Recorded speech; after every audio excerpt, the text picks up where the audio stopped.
Hello again, everybody, and welcome to another exciting episode of the Jim Cornette Experience. Today, we're going to talk about Bad Blood, the good, the bad, and the ugly. Plus, we're also going to talk about some people that may need a blood test. And joining me for all this and so much more, Hawaiian Brian, the podcasting lion, the king of the Arcadian Vanguard Podcast Network, Mr. Co-host to you. He's the Neil Sedaka of podcasting, and baby Sedaka's back. The great Brian Last, everybody. Aloha, Jim. A pleasure to be here once again. I sound like shit, so maybe I am Neil Sedaka today. I would have preferred Paul Anka, but anyway, it's a pleasure to be here once again for so much fun. Yes, you sound like you're going to peter out in the next 10 minutes or so, but hey, I'll tell you, you're my podcast co-host, peter out or peter in. There's no two ways about it. We're going to get through that. You're not even old enough, by the way, to have experienced in real time Sedaka's back. Do you think? You're damn right I'm not. Do the kids even remember Neil Sedaka? They may know a few of his songs because, like, Calendar Girl was used for a movie, and other songs have been used for movies. Every day of the week.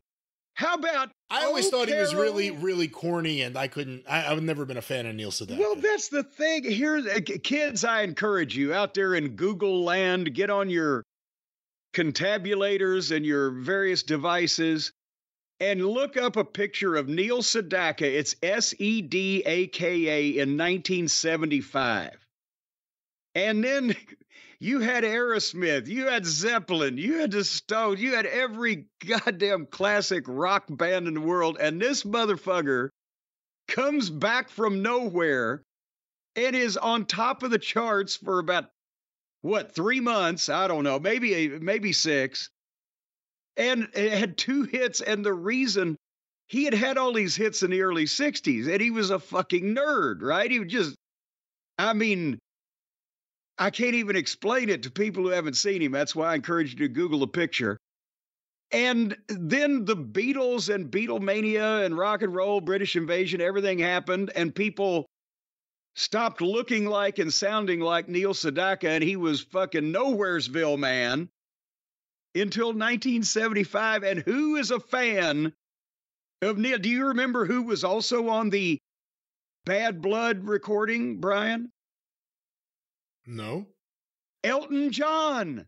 Oh, really? Elton John was a fan of Neil Sedaka, and Sedaka, I think, wrote the song, and somehow or another, maybe he was taking out Elton John's trash. I don't know by that point in time. And Elton says, well, I'll give the old chap a hand. He said it just like that, because he's got that accent, you know.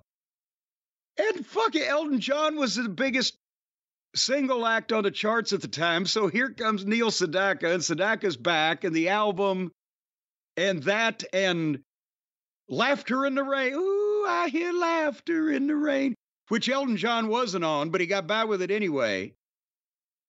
And then you never heard a goddamn word about Neil Sedaka ever again. He changed his name to Kiki D, and then they had another hit. Well, actually, I was thinking that Kiki, because Kiki was... She was a background singer from England. Yes, but she was another of Elton John's little, proteges is the word I was searching for. No, come on now. I didn't know what words you were searching for. You were a weirdo. No, you've got your mind in the gut. I was thinking mentor, but that'd be the wrong way around. I was trying to say it right. See, unlike you, it just blurts out the first thing that comes out of your ass. But Kiki D had been... She had been something before, and then he brought her back, right? With the duet. Oh, I don't know. Don't go breaking my heart. Kiki D was fucking hot on Don Kirshner's rock concert in 1975, I'll tell you that. But anyway, Neil Sedaka wrote a bunch of songs, co-wrote a bunch of songs. Well, what's the first name? Greenfield, Sedaka and Greenfield. They wrote Love Will Keep Us Together for the Captain and Tennille. Yeah, again, another song I'm not really a big fan of. Well, because everything I liked in that period of time is everything that hated that. You don't believe Love Will Keep Us Together? It didn't keep the Captain and Tennille together. They lasted a while. They lasted all the way until she found out about Muskrat Love. And then she put out a memoir saying she was miserable. It was a loveless marriage. She hated him. But the Muskrats... And then he died. The Muskrats were the final straw. Did she say that before he died or after he died? Did it kill him? No, I think there was a gap. He lived for a few more years. He was back at sea, the captain. I just got a new CD player, and one of the first albums I'm going to play, because I haven't heard it yet, is the Chubby Checker Psychedelic album. What? Checkered. You know, think about this. Chubby Checker hits big with the twist, and then a year later with Let's Twist Again. Yes. And various other iterations of the twist who did and other the Peppermint dances. Twist? Was that him? That was not him. That was not him. But by like the mid-70s, when he's on Rock Concert, or actually he was on the Midnight Special, excuse me, he's doing his old hits again. And he's great. They sound great. The fans are into it. But for a little period of time there, he was trying to figure out, what do I do next? People aren't really into the twist anymore. So he put out Checkered, his psychedelic album. What does Chubby Checker on acid sound like? Well, I don't know if he was on acid. I don't even know if the musicians were on acid. They tried to make it sound like... They tried to make it... Well, you don't know. You don't know. I mean, it might... Because apparently it didn't sell. No. Well, see? That's like having a Twinkie with no filling. Psychedelic music without the psychedelic drugs. You talk about Elton John. The coolest thing ever is David Bowie at the height of his powers, elevating Lou Reed and Iggy Pop. There's nothing cooler than that. Iggy Pop was a junkie in the street. Wait. But the way you just said that, at the height of his powers, like he was Doctor Strange. When he was the most popular in the charts. Okay. Selling out concerts with Ziggy Stardust. That's a normal way to say it. At the top of his game. That would work too, but at the height of his powers, sounds like he was levitating fans out of the audience with fucking lightning bolts from his hands. Him and his manager had their record label. There were a lot of things happening at that moment for Ziggy. He played Poor guitar. Old Ziggy. Yeah. Well, this is your show, and I don't feel good. Well, boy, you don't feel too good to me either. Buddy Wayne walked in Memphis TV one day, 1982, and he looked at me, had that long face on, and he's, Jim, I tell you, I just don't know what I'm going to, he sounded like Jerry Clower. So I just don't know what I'm going to do. I was just so upset. I said, what's happened, buddy? So, well, last night at the spot show, we run Ripley, Mississippi, did $2,000. And I had that $2,000 in cash, and I put it in my pocket. And when I got home, I put my hand in my pocket to find that $2,000 and bring it out, and it wasn't there. It was gone. Can you imagine how I felt? And I said, oh, no. He said, I didn't feel $2,000. All right. See what he did there? Maybe it's good that the territories went out of business. Everything was funnier when Buddy said it. And I'm not talking about Buddy Wayne, the father of Nick Wayne and the husband of whatever her name is, Mama Wayne. I'm talking about the original Buddy Wayne from Memphis, right. Buddy Wayne Peel. And that one was also the son-in-law of Moondog Moretti, who's the father of Mama Wayne. Well, where did it? Within, I thought Moondog Maine was in there somewhere. No. So Wayne wasn't the main. Wayne wasn't the main. He could be Moondog Wayne. That's another thing. Do you remember Wayne from Classy Motors in Knoxville? I remember Judge Auto Dealer. Well, Judge Auto Dealer was merely the figurehead. He was the I don't want to say mascot, but he was the man. Judge Otto, O-T-T-O, Auto Dealer will give you the best deals at Classy Motors down there in West Knoxville. But the owner... We had no idea who he was. Because a lot of us, when we got Smoky Mountain tapes, people would edit out the commercials. We didn't know who he was. Yeah. And when he came out in Knoxville at the Super Bowl and gets in the ring and starts cutting his promo, my first thought, and everyone's thought that, from the fan week, people hadn't seen him, oh, this is a new manager. This is his debut. We saw New Jack's first promo in front of a live crowd, like this last year. And then when he kept going and going, and it was clear that he wasn't introducing anyone, he was just selling cars. I thought was the manager? Here's Judge Otto Dealer. Oh, who's this guy? Yeah, but he got a pop from the people from Knoxville because they knew who he was. But the guy that owned the lot, and they were sponsor of Smoky Mountain Wrestling, that's why he was in the ring, was a guy named Terry Kenner. And he was this short look. He almost looked like a hillbilly version of that Rod Blagojevich, the Chicago politician that got in trouble a while back. He had dark hair. I don't know if it was colored artificially or whatever. And he talked like this, and he had the Southern accent kind of down like that.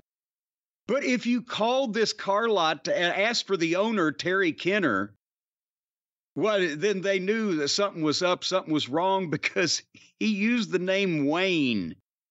You had to get Terry on the phone, you had to call him, is Wayne there? Yeah, hold on a second. And they would put you through. But if you called up and asked for him by his regular name, oh, no, he's not here. Would you like to talk to Wayne? And we did a fucking commercial out there one time with Buddy Landell. I remember that, yeah.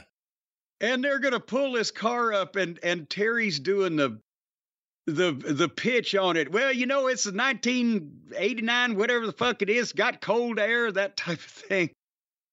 And then Buddy's going to pull up in this car, and he's going to talk to Terry out the window, right? Or Wayne out the window. And they couldn't get the car to start. And and finally it got started up. And a bunch of oil blew out the tailpipe. And again, Buddy tries to get it in gear, but it's a stick shift, and he can't get it in gear. So what we ended up doing was we put it in neutral and put it to where he could just let off the brake and it would roll into the shot. So we covered up that there was no engine noise with music in the background. Come on down to Classy Motors. Wow, that's right out of the movie Used Cars. That's amazing. Yeah. But, you know, hey, a local sponsorship. We're trying to keep the small businesses operating in the great United States. I've got a couple of thank yous before we go. Can I just do this real quick? Well, you're welcome, yeah. No, I'm not thanking you. I'm thanking other people, and I was trying to be polite and asking if you minded if I thank some other people before we continue. So I'll do that anyway. My boys, Brandon and Aiden Messerschmidt, up in Michigan, they're always in a mess of shit up there. They said for my birthday, I picked up the package late, but they sent me a Mo Howard autobiography, updated with notations from his daughter, and a Naked Lady pin. Have you seen those? They had those. I've got one of my father's from the 1950s, but they still make them apparently. The Naked Lady pin. Do you have one of these? No, a friend of mine in second grade brought a bunch into school, and we were showing kids on the playground, and then they yanked him into the principal's office when we came back from lunch. And he was gone for a couple days. Did they ever see him again? Yeah, he came back. Oh, okay. Well, but if you wanted to see the Naked Lady pens, you had to go hang out at his house. Oh, well, that's a shame. But for those of you who don't know, the lady, the picture of the lady on the side of the pen, she's wearing a modest black one-piece bathing suit. But if you turn the pen upside down or right side up or whichever the way that it might go, then suddenly the bathing suit disappears, and she's standing there starkers, as they say, over across the pond. Hey, you know what I just got, since you brought up that one? A Naked Lady? Shemp, the biography of the Three Stooges, Shemp Howard, the face of film the face of film comedy by Bert Kearns. Bert Kearns did another book. Son of a gun. I've loved his previous work. No, I didn't know Shemp had a book. It just came out, and of course, Shemp's career was beyond just the Stooges. He did a lot of stuff before they drafted him after Curly got sick. Yes, he was a single character actor for much of his career. Starred with all the greats. I remember back when I started to do Tony Storm now. Also, thank you. I got a box from the Garcia twins. Who? The Garcia twins. And that's where Stacy said, what, Nikki and Bree? I said, no, Ed and Pedro. Ed and Pedro, the Garcia twins. I can't tell if you're telling the truth or coming up with new character. I can't tell what's happening. No, I'm telling you that the Garcia twins. Ed and Pedro Garcia sent me a couple things also. They sent me an incredible custom t-shirt of me, which is wonderful, but also they sent me a cake in a box. And it's a plug. It's from Syndicake, because I didn't know that this existed. But you can do this, and basically you remove the gift box from the shipping box that it comes in, and there's a pull strap, and that's kind of like taping it at the top. This is an incredible apparatus here, and I've got it right next to the microphone.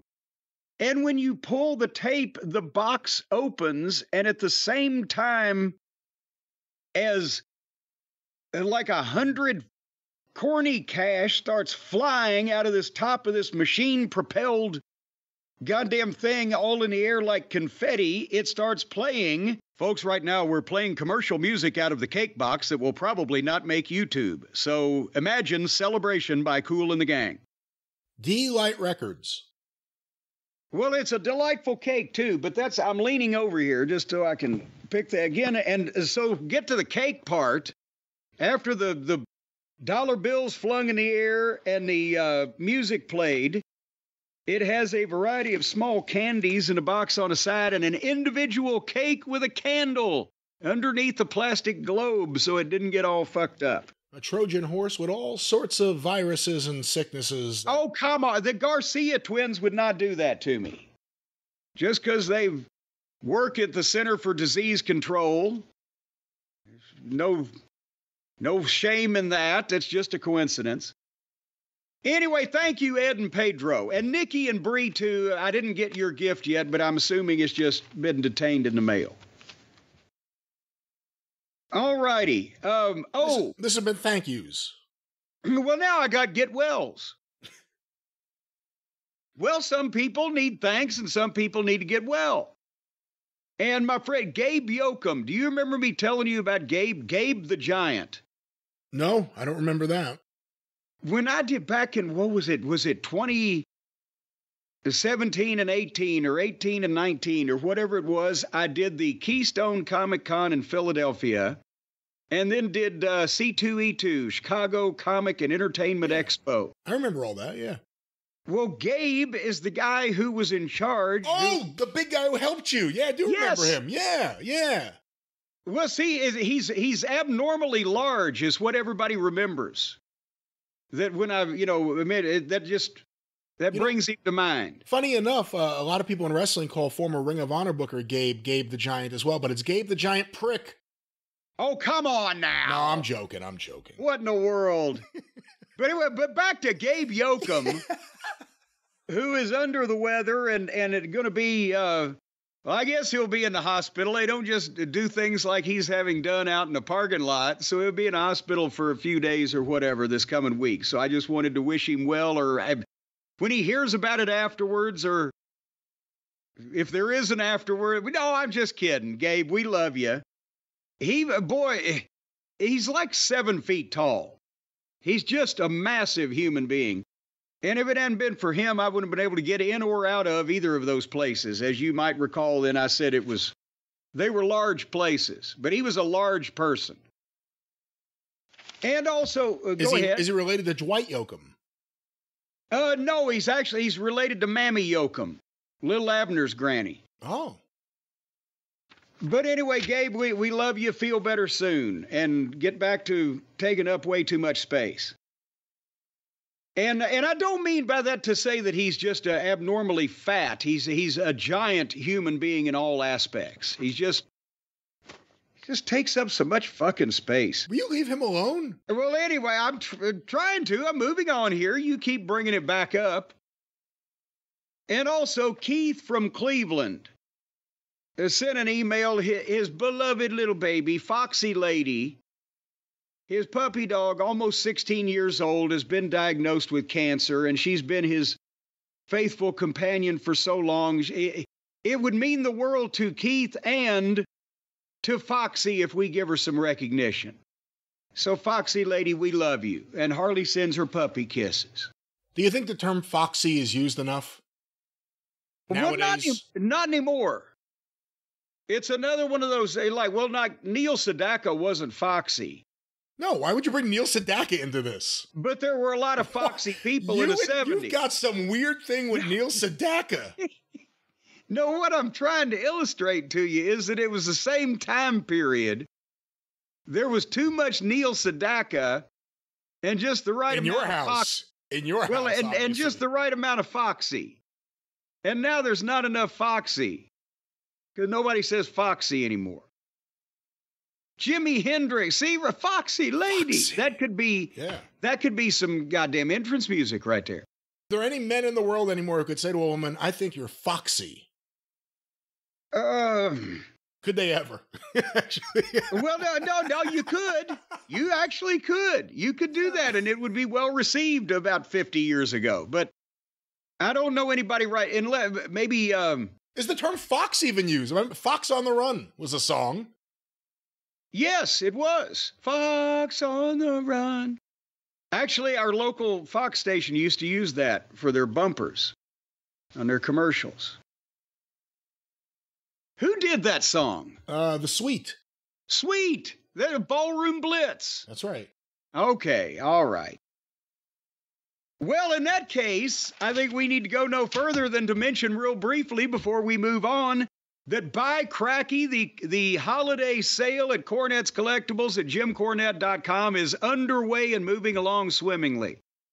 And not only are the thank you, fuck you, buy t-shirts literally flying off the shelves, but the final variant action figure of me in my beautiful white suit and ready to take on the world with matching tennis racket is proving quite popular. So don't miss out. And also remember, when you buy any of the tag team action figure sets, you get the white variant at half price and all can be personally autographed. What more can I do for the people for Christmas, Brian? Do I need to stand out front of their house and carry their packages in for them? You got enough money. Give it away for free. Well, I'll give away this corny cash that came in my Syndicate. A sentence never heard before on the planet Earth. They're all English words, but in all of this time, they've never been put together in that order before. It's amazing, ladies and gentlemen. See, right here on this show.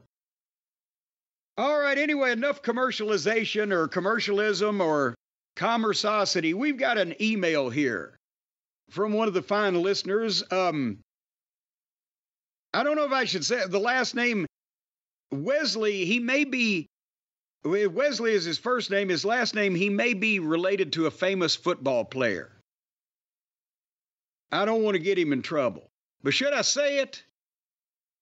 Now I'm curious, but I don't know if you should say it. Okay, well, here he is. Wesley is the son of the great Otis Sistrunk.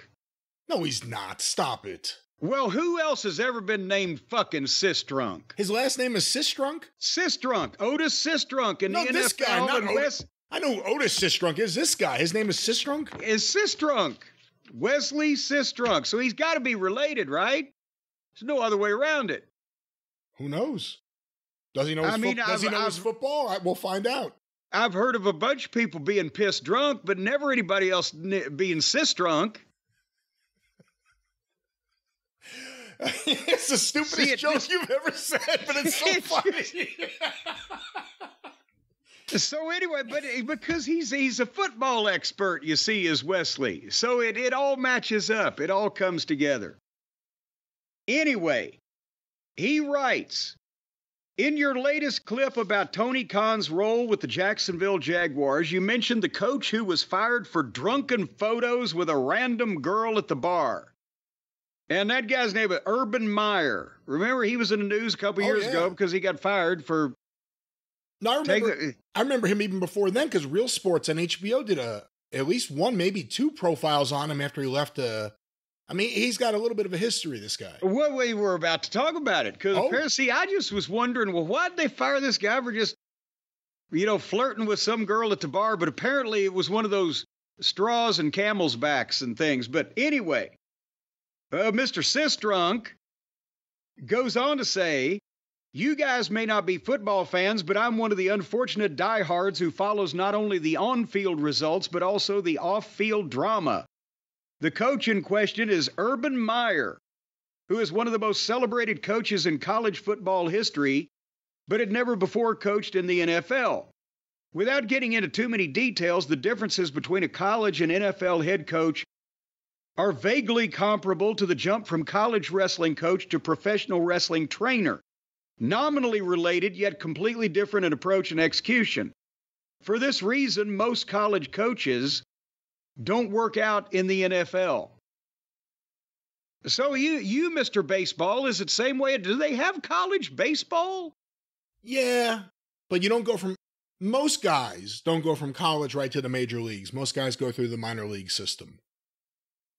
So that takes, they have to be older then, because they got to finish college and then go to the minor league and play for the Toledo Mud Hens or whatever. I'll put it this way, and I'm probably wrong, but I can't think of an example offhand of a college baseball manager going to the major leagues and becoming a major league manager. Well, it may be the same principle. But anyway, he continues.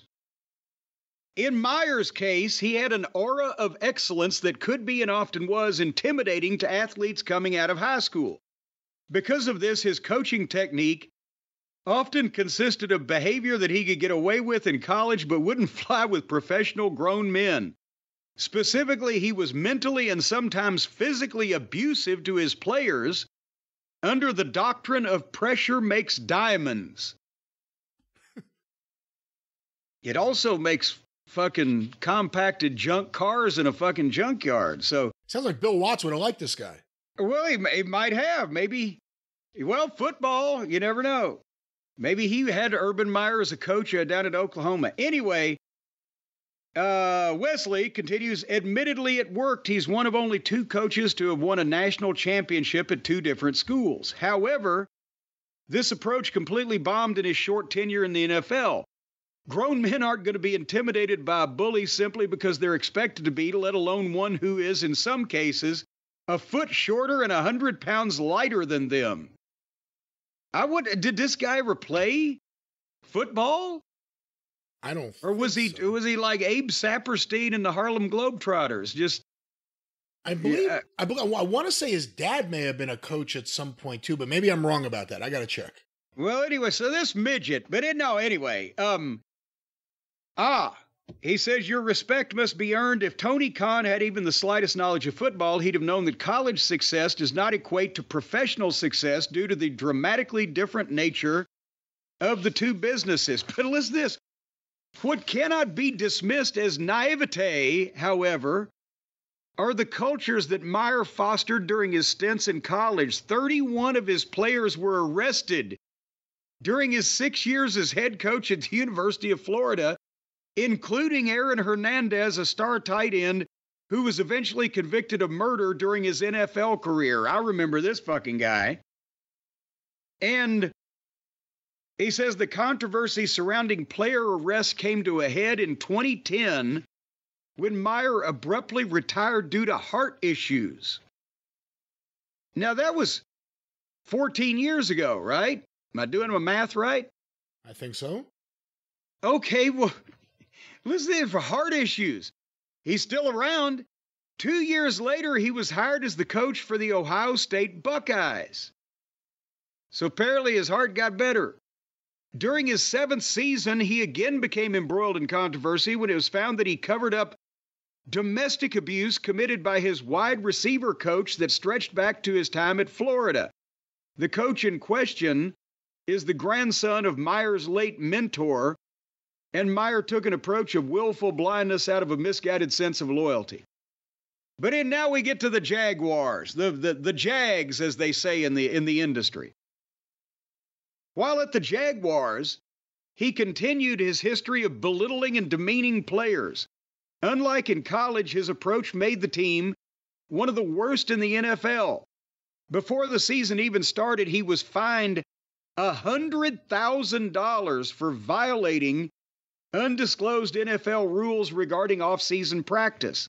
This also cost the Jaguars $200,000. And this would have been during, I guess, the period of time, because we saw him.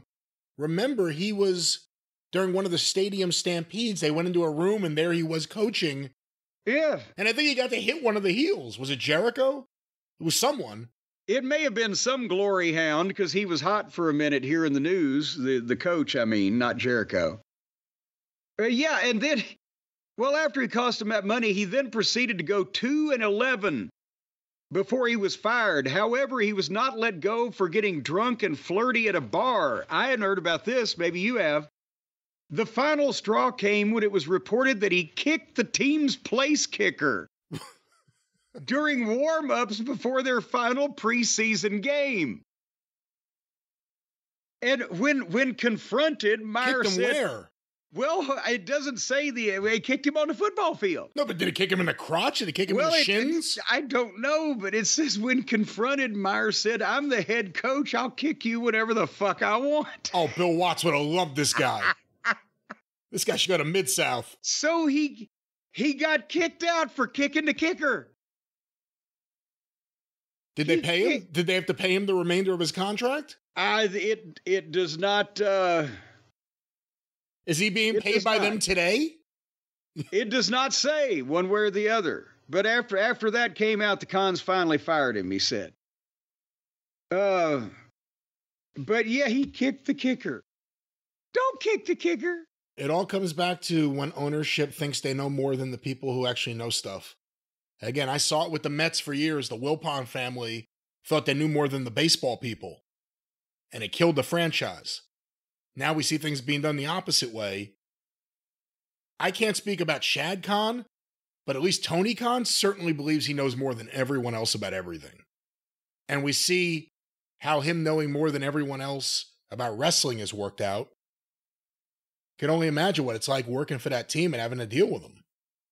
Do you think there's anybody in the football journalism world like Alex Marvez? I was about to say who in football journalism tells Tony what a wonderful job he's doing with his football players? Alex Marvez. And you answered the question before. You ought to play Family Feud. You jumped right in on that. There aren't too many NFL reporters that Tony has just given jobs to for 5 years for no reason and sat ringside with at wrestling shows before that. So Alex Marvez. Well, you know, sometimes you just got to march to the beat of your own drummer, Brian. Or kick him. Well, no, he didn't kick the drummer. He kicked the kicker. Well, of course, they don't have a drummer. He should have drummed the drummer. They don't have a drummer. Of course, yeah, they do. They have the big guy that hits the fucking drum from either side. You got the big red floppy hat on, and they're twirling. They're twirling the fuck. Well, it's all part of the same team. It's the same show. They're all pulling the same rope. They're all wanting the same goal. So there comes the drummer on the football team. And people are marching right behind him. You know why? Because he's the fucking drummer, and that's what you do. You follow the drummer.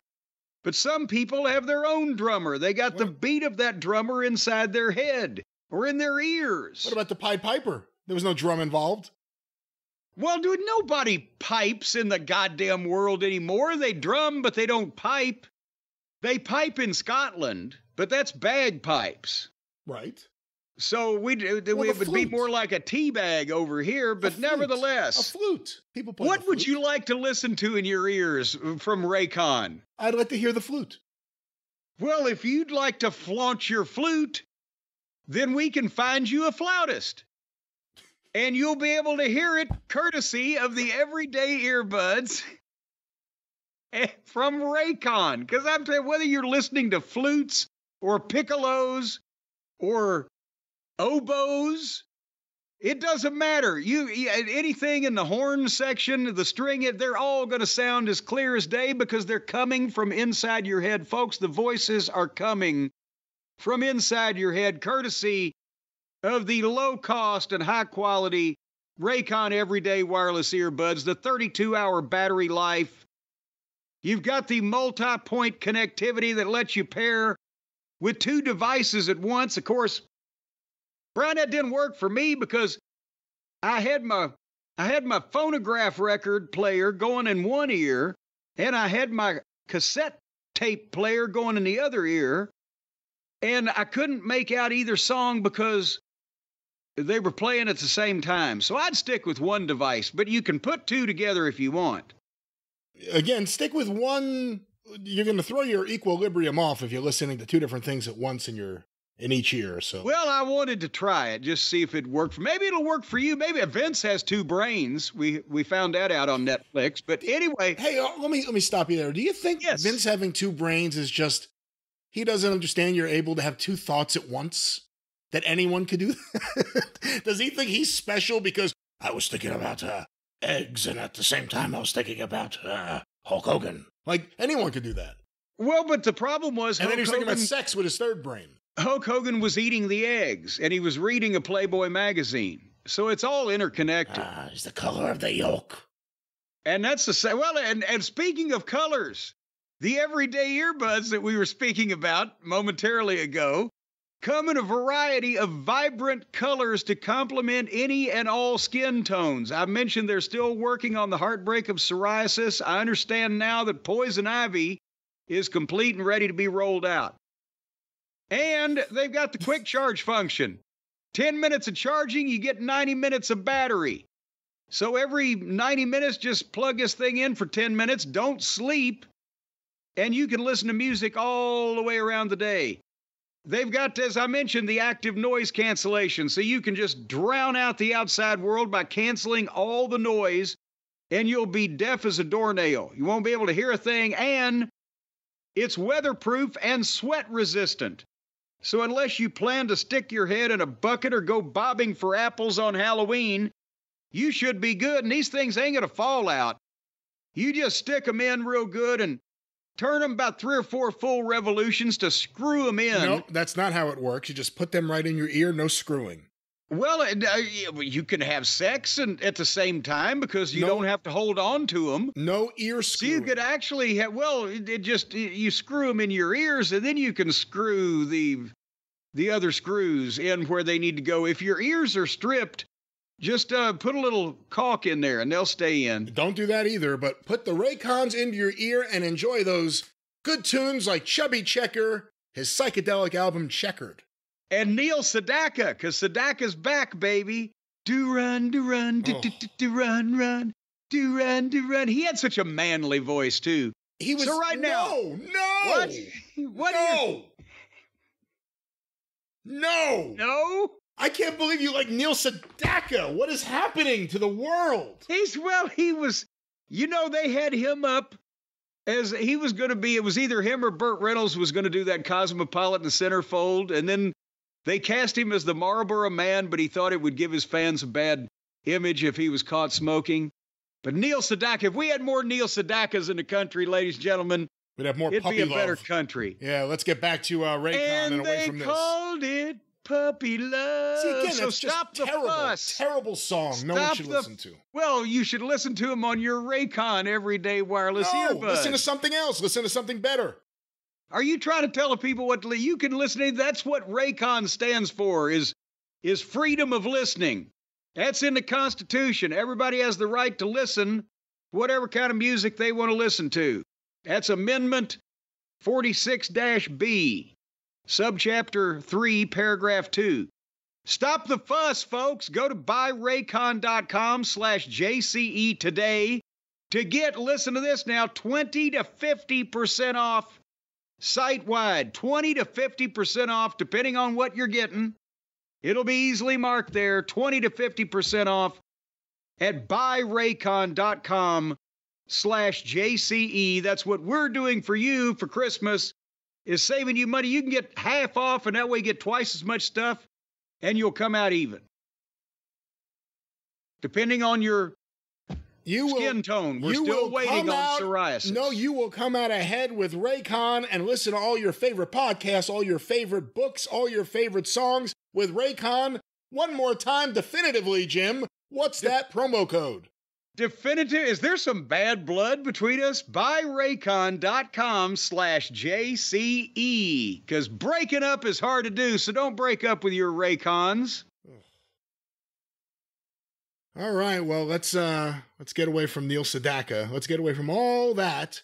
And this is your show. Why am I going anywhere? I was going to let you. I was just waiting to see where you led the fine folks. I understand that our favorite Uncle Dave Meltzer, has published a new publication where he has recapped some of his writings from 40 years ago for the modern audience. 1984, not George Orwell, ladies and gentlemen, but Dave Meltzer. And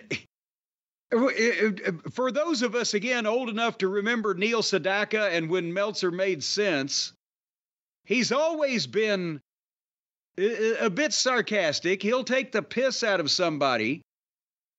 But under normal circumstances, years ago, it seemed like he had kind of a more level head than he does today. But basically what I'm trying to say is now apparently some of his, I don't want to say predictions, but his comments on some of the talent back then may not have aged as well or proven to be as perceptive as he might have thought back then. Have I encapsulated this properly, Brian? I think so. The Wrestling Observer has been putting out collections available on Amazon of entire years' worth of issues together. So not just a collection of the writings, with the exception of the reader's page, swap and sell market.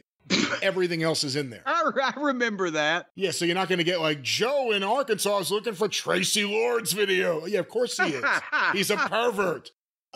So that stuff's not there, but you get everything else. And considering the way Dave's had a problem with the way you look at some of his favorites, and considering how he doesn't really share as much of his opinions about bad stuff, especially when it involves his friends, and he has more friends in wrestling today than he did in 1984. Well, kids, remember we've said, I don't mean to interrupt you, but we have talked about before that Dave, of all people, talking about, the negativity, when he used to just take the piss out of a variety of people. He called JYD Junk Food Dog, the Anabolic Warrior. I mean, he was taking the piss out of people before it was fashionable. Well, right here I have, for instance, from the March 1984 issue of The Observer. This is a mild one, but one last note.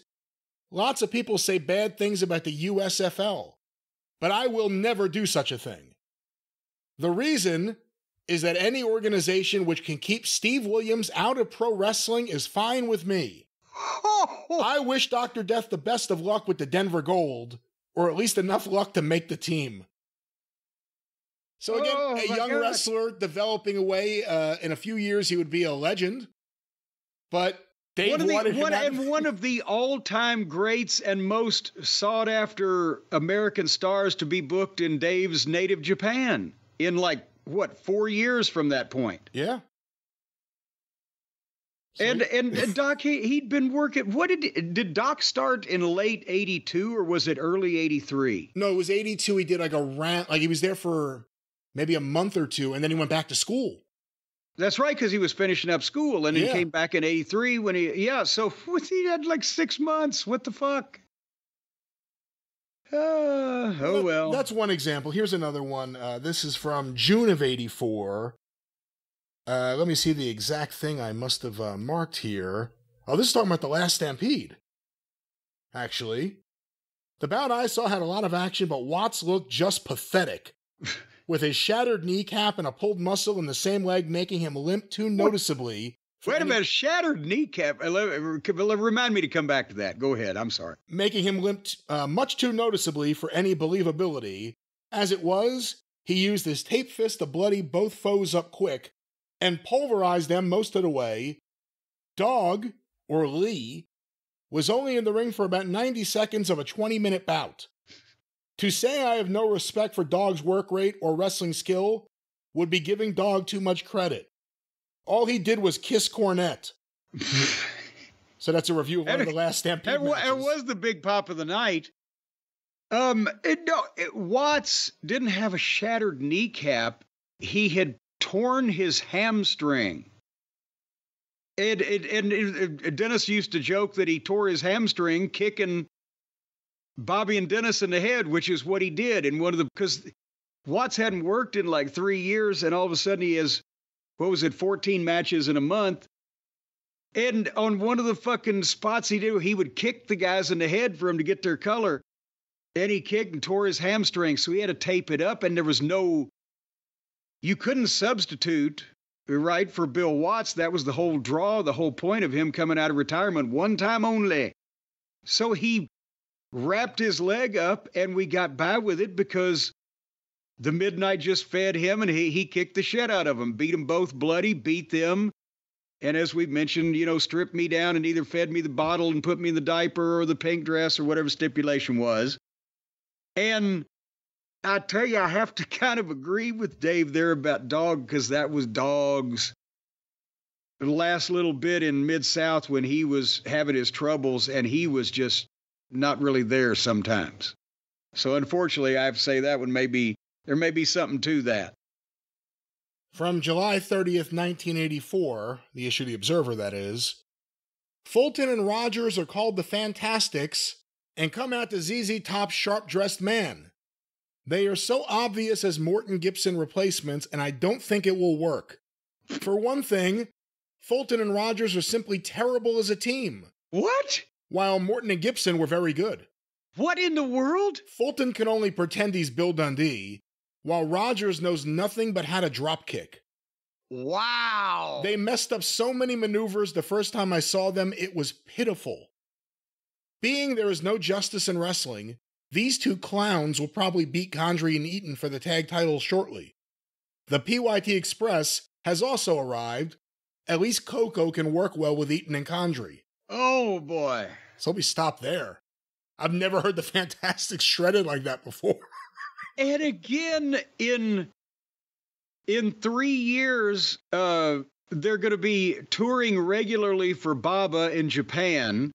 The following year, they're going to go, not even the following year, same year, they're going to go to World Class and get over like crazy in Dallas as the other pretty boy alternatives to the Von Erichs. The UWF run, and then they're going to come in 4 years from the time that Dave wrote that and have what was voted in Dave's own publication the tag team match of the year, and are going to be involved in the match that Dave said was here when FTR worked with Robinson and Light Switch. Said that was the best tag team match since the Midnight Express and the Fantastics on television 30 years ago or whatever. So, boy, his eye for talent is not shining through, is it? Did you ever think Tommy Rogers could only do drop kicks? No, Tommy Rogers could make me look good. Tommy's work was incredible. He could go up for a slam like you were picking up a fucking styrofoam cup.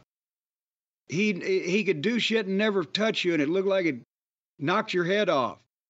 He was so athletic in every facet, and I can't imagine. Tommy was probably the better athletic worker than Bobby. Even though Bobby had been a pro since he was 16, but Bobby was probably the better psychological worker than Tommy. All he could do was impersonate Bill Dundee, according to this. Oh, good Lord. He's getting that because Bobby, when he became one of the Fantastics, he picked up Dundee's hip wiggle. That all the girls would go, ah, when he'd do something and hot dog about it. That's the only thing he did like Dundee. Here's a review from the June 16th Superdome show. The other main draw on the card saw a tag title bout with no DQ, sending the Midnight Express against Ricky Morton and Robert Gibson, the Rock and Rollers, with Jim Duggan handcuffed to Jim Cornette. The bout was pretty good, but the ending was typical Watts. Brilliant, yet almost believable. Hold on. That's a little weird there.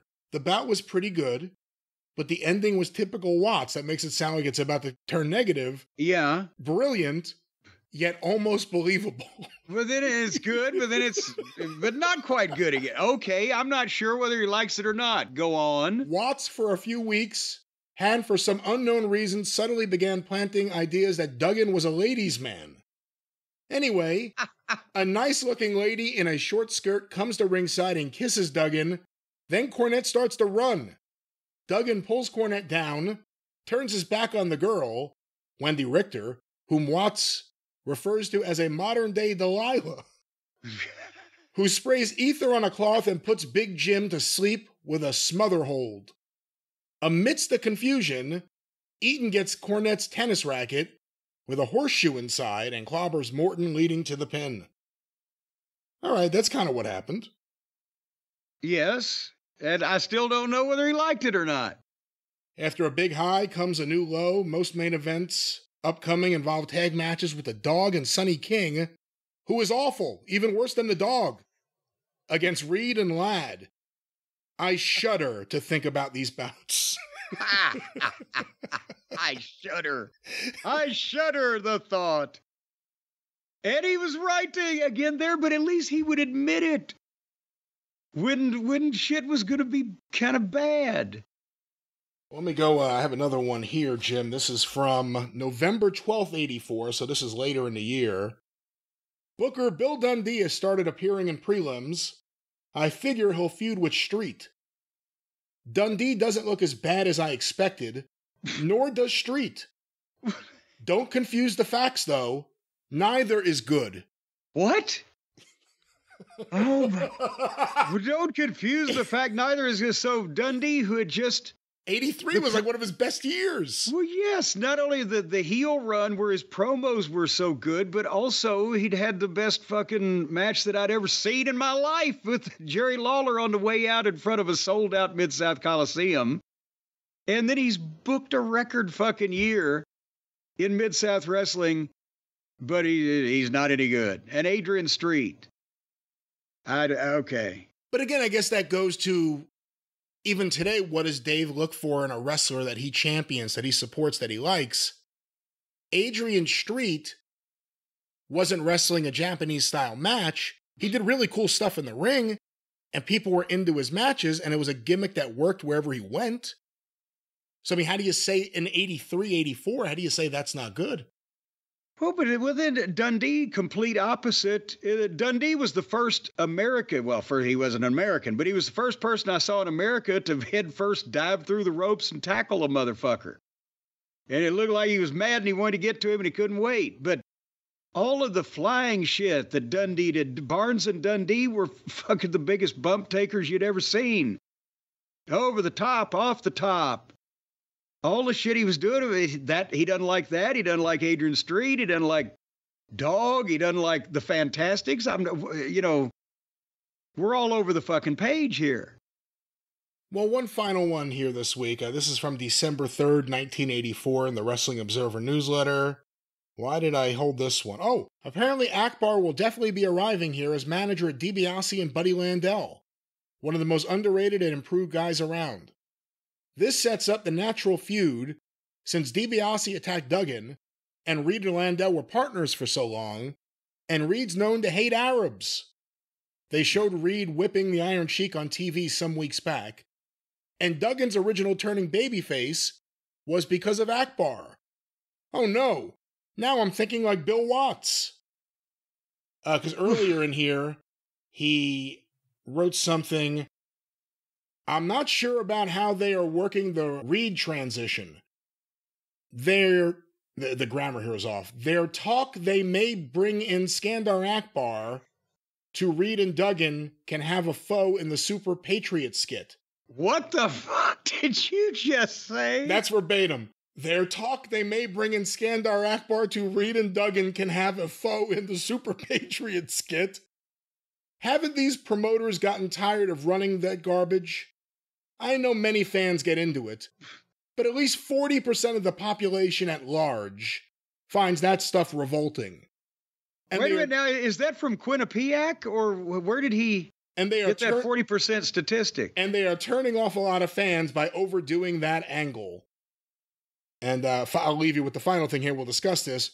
If Akbar left Dallas for Mid-South, what if Jim Cornette left Mid-South for Dallas? So that's who I've got to blame. Fucking, we already had the spot with Crockett. Everything was fine. And then Watts got that in the mail and said, oh, shit. You know what? That's where we should have sent him. He was talking to that office. That was one of the only offices actually dealing with Dave around that period of time.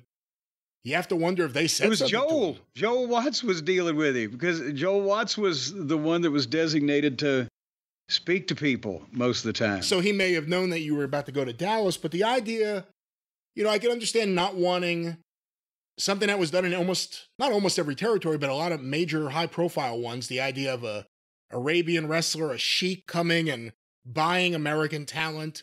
The AWA did it. Ken Patera became a sheik. Jerry Blackwell became a sheik. WWF, yeah. Fred Blassie became Ayatollah Blassie all of a sudden when he managed the Iron Sheik. And of course, Skandar Akbar had been doing this in Mid-South for a while.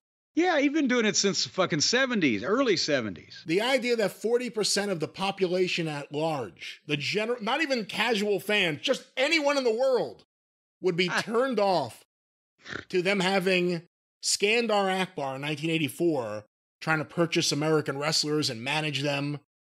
What do you think of that? And again, when you look at Dave's arguments all these years later about when people like us say that things on AEW specifically turn people off, and then it turns people off, and it gets denied. I mean, it's almost like he saw things one way when he wasn't a fan of someone, and it sees things another way when he is a fan of them. Well, he saw things a lot differently when he was a fan, and he's still pretty much a fan. His tastes have changed. But I agree, Akbar. How's he going to follow Cornette?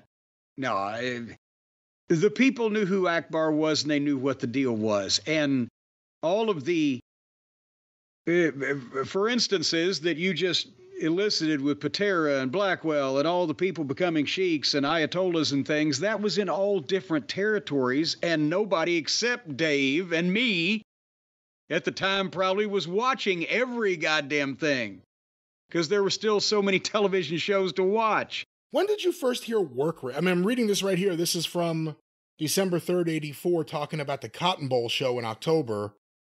I've seen most of the card as I write this. The work rate throughout was pretty good, and execution, for the most part, was so-so, but the bouts were exciting. When did you first hear the term work rate? Well, probably from reading Dave Meltzer's writings, because that's not a wrestling term at all. It never has been. But Dave's, I think, was the first one to start that. Other people would just say, well, it's kind of exciting or kind of slow or whatever, but work rate became his go-to thing to describe the in-ring action. Well, there they are, some of the 1984 thoughts on specifically Mid-South wrestling and whatever he thought about wrestling in 1984 in the Wrestling Observer newsletter. But now the rotten stuff gets 3.5 stars, and then the real good stuff gets 4 3/4, and the great stuff gets 7.5. You know why a book like this is something I like beyond making fun of it like this? I like anything that documents how crazy 1984 was for Vince. Just every month it's like, look who's here, look who's not here anymore, people coming in and out. It's insane. And again, you see some of the reporting here, and you wonder how much of it holds up when he says that the Minnesota crew, the Darushas, were going home because George Scott was taking control, and you could tell how much better George Scott is than Vince McMahon at handling all the day-to-day things. Very interesting stuff here. Well, but that's opinion, Brian. That's opinion from one person, and we don't take opinions from one person around here. We take opinions from a lot of people, from certified pollsters, from people that are canvassed across America, from clinically validated information, where they actually have people go in a clinic and x-ray them to determine they're not lying and the whole 9 yards. And I understand that they have published one of these extensive research projects on who got the best fast food fries in the industry. And you told me that you have a copy of this document that's being given out around. I assume do you have to pay for this kind of information, or are they trying to publicize this? It was buried in the New York Post. Buried in the, are you talking about they actually, they wrapped it in newspaper and buried it somewhere in your yard? Well, it wasn't page 1 or page 2. It wasn't page 3 or 4 or 5. It was just deep in the post. Deep in the post. Well, who did this particular survey or poll or clinically validated dissertation? That's a great question. It doesn't actually say here whose survey this is. Now that well, now wait a minute. You've told me you got this big time survey that's going to put this issue to rest once and for all, and you don't know who did it. And it was. I know it was the person on the phone. It was the person on the phone. It was the person on the phone calling on my phone back there that I can't reach. It doesn't say. It just says the best fast food fries for 2024 according to critics. But it doesn't say who the critics are. Well, is it all the critics or just some of the critics or how many critics? Well, it doesn't actually say exactly who it's from. It just says that it's the best fast food fries for 2024 according to critics, and these critics are unnamed. It doesn't have anything in the article that says who's actually doing it. So this is I've thought it was going to be a great bit, and now it's not validated in any way. Oh, wait, hold on. These people don't put their names on things. It is from the fast food experts at Eat This, Not That. Oh, okay. Well, now that changes everything. Because if the people that eat this, not that, say to eat this and not that, well, then you pretty much got to listen to them, don't you? So the list goes to 13. They rank the top 13 French fries in all fast food. Would you like any guess at number 1? See, the thing is, fast food French fries suck these days. Because Wendy's, back in the 70s and 80s, used to be incredible. They were 6 inches long and as fat as your middle finger, and crispy and hot and golden brown, and now they're these sea salt, skin-on, scrawny fucking things. And Five Guys is as limp as Shit-Stain's dick.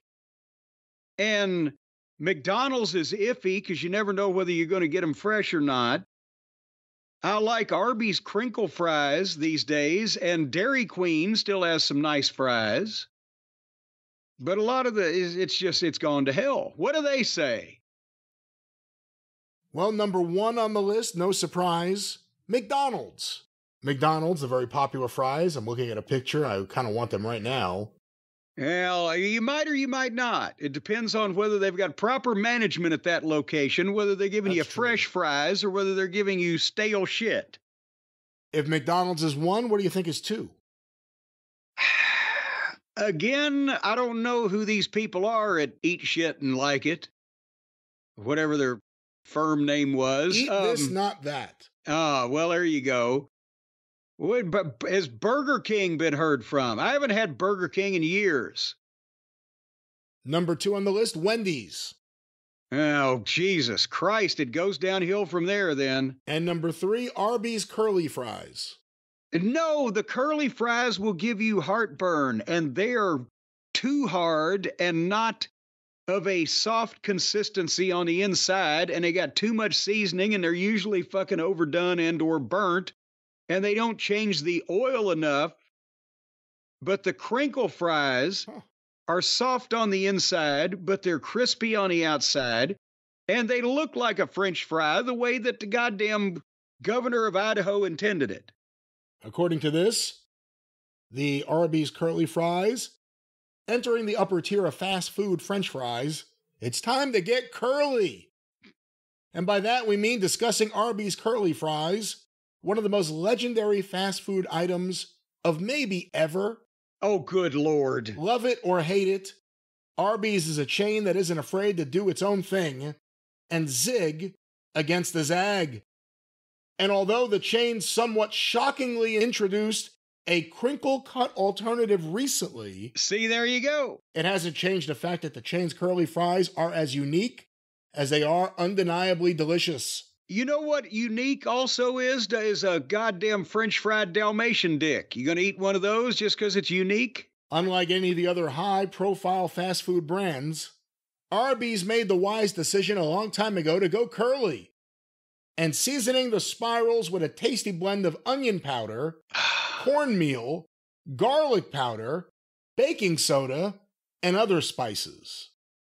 The result is along with some road dirt. The result is a shape, a texture, and a seasoning unlike anything else you'll find in drive-thru, earning them a reputation as some of the most popular fast food fries of all time. What is this, a fucking press release? And a favorite among chefs.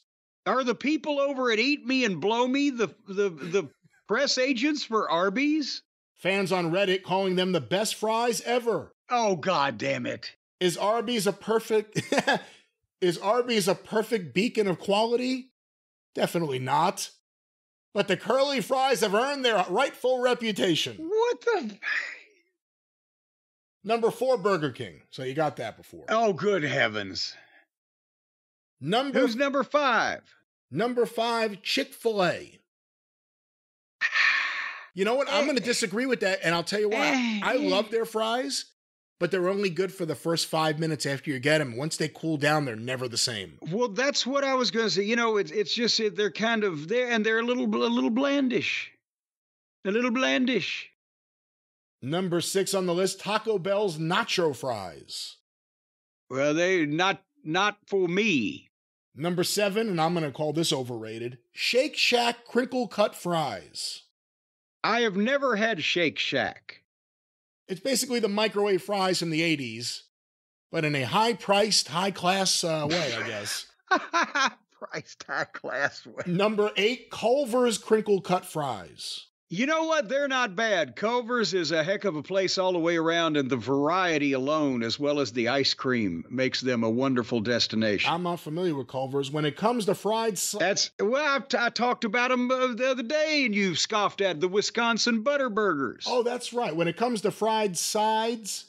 That's hard to say. Fried sides... Fried, dyed, and laid to the side, as Butch Reed would say. Cheese curds probably earn the most attention at Culver's. But don't sleep on the crinkle cut fries, which are some of the best sleeper hit spuds in the fast food game. All right, let's go on the list. People sound like they're auditioning to be Red Barber or something. Number 9, this is a controversial one probably, at least for you. Number 9, Five Guys fries. Oh, bullshit. Bullshit. What does it have to say for themselves about that? And there's another one of those sentences. Five Guys is the rare burger chain that is equally esteemed for its spuds as its patties. That's because these boardwalk-style fries are the stuff of legend. Fresh cut, with a crispy skin on edges. They're cooked twice in 100% peanut oil to ensure that the exterior is salty, golden brown, and crunchy, while the inside remains light and fluffy. Who wrote this shit? A favorite fast food fry among chefs who commend the chain for its fresh potatoes and dutiful frying technique. It's the extra effort that routinely ranks Five Guys amongst the best in the biz. That said... Well, apparently they're not even on their goddamn own list of the best in the biz. And hey, can anybody out there tell me that they've ever gotten a French fry from Five Guys that was crispy, unless it was one of those clingers on that was stuck to the bottom of the basket and it's burnt so hard that you can pick your teeth with it? They're always limp and it possibly not even all the way done. That said, they are notoriously on the greasier side. And that too. And are regarded as some of the least healthy fast food fries out there. But a fresh cut spud now and again can't hurt. Never hurt anyone. So there you go. Number 10. And you walk in, they've got these giant sacks of potatoes. Your potato is coming from Coeur d'Alene, Idaho. I don't give a fuck if my fucking potatoes coming from Dyersburg. Just cook it right. Number 10, Sonic Groovy Fries. Groovy fries? They took our neighborhood Sonic out years ago. I haven't had Sonic in I don't know how long. A curious thing happened this summer when Sonic started advertising its new fries, its first French fry update in a decade, as Groovy Fries. Sonic touted them as hot, crispy, perfectly salted, and made with deep grooves. They're crinkle cut fries from everything I could see here. As if the chain invented the idea of a crinkle cut. Novel or not, You have to give them credit for such a bold move and to go all the way with completely new fries for a menu that typically does not see such seismic change. Reception has been mixed, with one review calling them a solid upgrade, while critics on social media decried the decision to completely replace Sonic's original fries with a lesser product. So that one to be determined. Few more here. Number 11, Wingstop fries. Not familiar. Number 12, In-N-Out fries, In-N-Out burger. I've had one of those back in the late 90s, but have not since. So it's back in my memory banks. And finally, the last one on the list, number 13, Arby's crinkle fries. Oh, well, just thank you very much, Mr. Arby's press agent, for the goddamn curly fries, for letting the crinkle fries on the bottom of your list. Asshole. So any thoughts on this? Any additional thoughts come into your head in terms of the rankings? There is a place called Rally's here in Louisville that is legendary for fries, and there's not one anywhere fucking near me, and I haven't been there in ages and ages and ages. But they're probably a regional concern, and this is a national chain, so... Yeah, where's Nathan's? Well, I don't know. It's not my week to watch him. Where is Nathan? Nathan's has better fries. How do you know? I've had a lot of these fries. But you don't know if they're better or worse because you haven't had some of these other fries. I haven't had some of the low-ranking ones, you're right. You haven't had Culver's? Or Taco Bell nacho fries. Well... Or anything from Arby's ever. I don't think we're missing anything from Taco Bell. I would think I would rather sit Taco Bell and or Crystal. I would rather go hungry. All right, well, I'm pretty hungry, but that was the French fry update, French fry news. This is the fry talk with the fry guys. With the fry guys, baby. And I'll tell you what, if you're hungry, are you hungry right now? Starving. Well, you don't want to stuff a bunch of fried potatoes down your gullet with all the salt and the grease and the oil and the fat. And you know, they sprinkle arsenic on those things in a lot of states. They have arsenic as a potato preserver.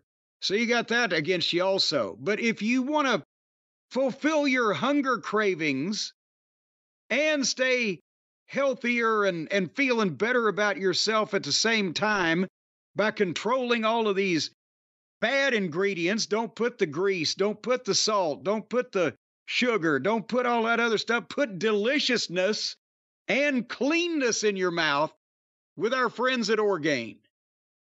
And Brian, you know it. Have you backslid on your habit there?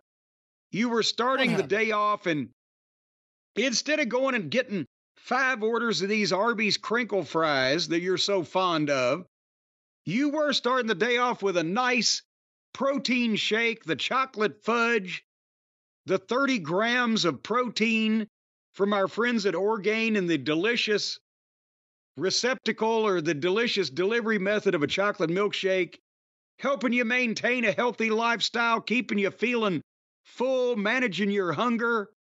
No soy. We've established you can't pour it over sushi. No artificial flavors or sweeteners, only 1 gram of sugar. Why are you back on the fries? Well, I'm not on the fries. I don't know what the hell you're talking about. I start each day with Orgain when I drive my daughter to school. I have an Orgain in the car. Wait a minute, you have an Orgain in the car while your daughter is with you? Oh, I heard that wrong. Well, what is wrong with you? What is wrong with you?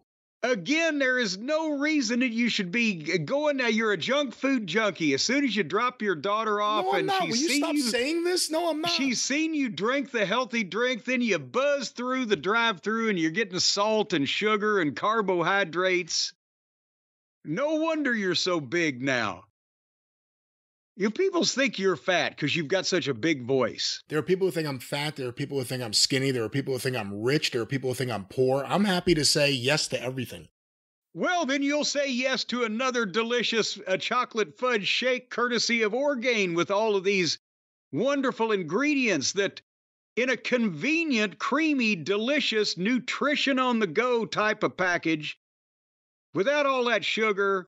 You got extra protein. You know, you need 714 pounds of protein a year the normal adult to satisfy your diet and prevent you from degenerating back into one of the apes. Have you seen that latest scientific research? No. Yeah, you got to eat the protein. And most normal adults, they say 3 to 4 pounds a day, I believe it is. But right here, you got 30 grams. That's going to help you. How much is a gram in pounds? I don't know. Well, can you Google it? I could. I didn't know I had to. Okay. Well, I just thought you might. Well, the point is, you've got all kinds of wonderful ingredients and tasty things, and it's just lovely when you drink. Well, you can drink a chocolate milkshake without feeling bad about yourself. There are 453.5 grams in every pound. Well, see there, drink about 18 of these every day, and you could equal your 2 to 3 pounds of needed protein. Or just Google your protein. I'm not sure what the measurement is. But I'll tell you one thing. Folks, right now, Orgain's 30-gram protein shakes that are an excellent source of complete protein with all 9 essential amino acids. And what more could you ask of your acids? They're available right now at Costco or at Orgain, ORGAIN.com. So if you want to get in on some delicious protein-packed nutrition today, go to Orgain.com/JCE and use the code JCE for 20% off of your order. Orgain.com/JCE, 20% off with the promo code JCE.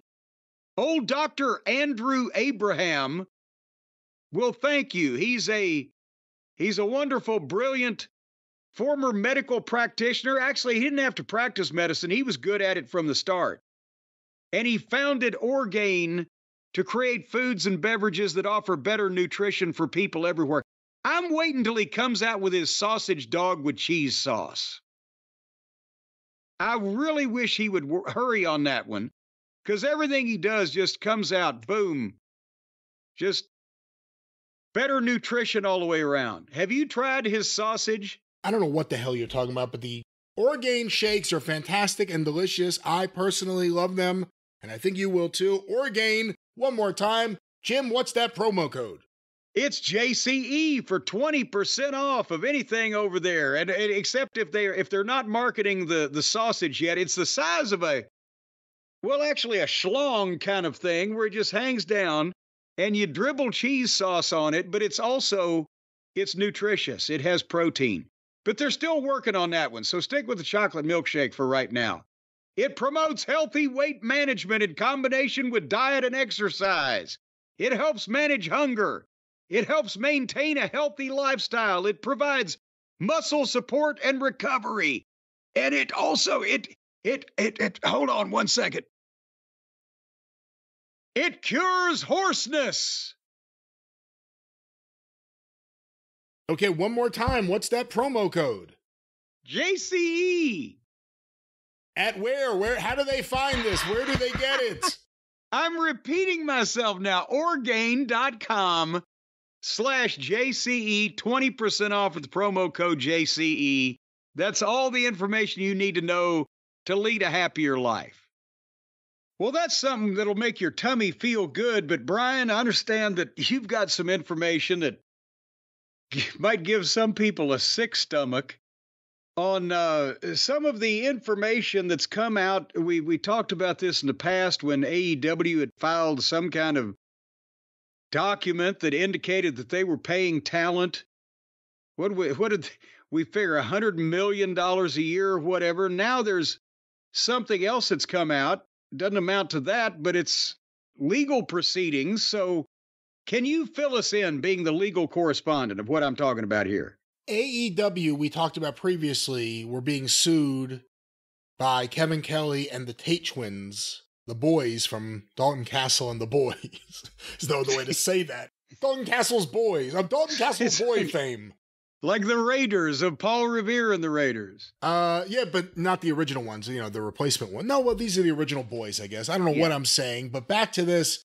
There were multiple issues, including defamation, the boys alleging they were defamed by Tony Khan, Kevin Kelly alleging he was being defamed by Ian Riccaboni, And then some wrongful termination in there somewhere, or something like that. Wrongful termination, but then the idea of this being a class action because wrestlers are being misclassified and wrestling personnel as independent contractors when they were actually employees, which is not a new issue. And there's probably some meat on that bone because there's so much evidence to support that theory that wrestlers are misclassified. So, as part of a move to get this out of Philadelphia, because I'm assuming the last thing AEW wants is a Philadelphia judge, they're going to have it moved to federal court. AEW's Chris Harrington, who you may remember was the very first hire that Tony Khan made when he made the decision to do AEW, he asked Dave Meltzer, who should I hire?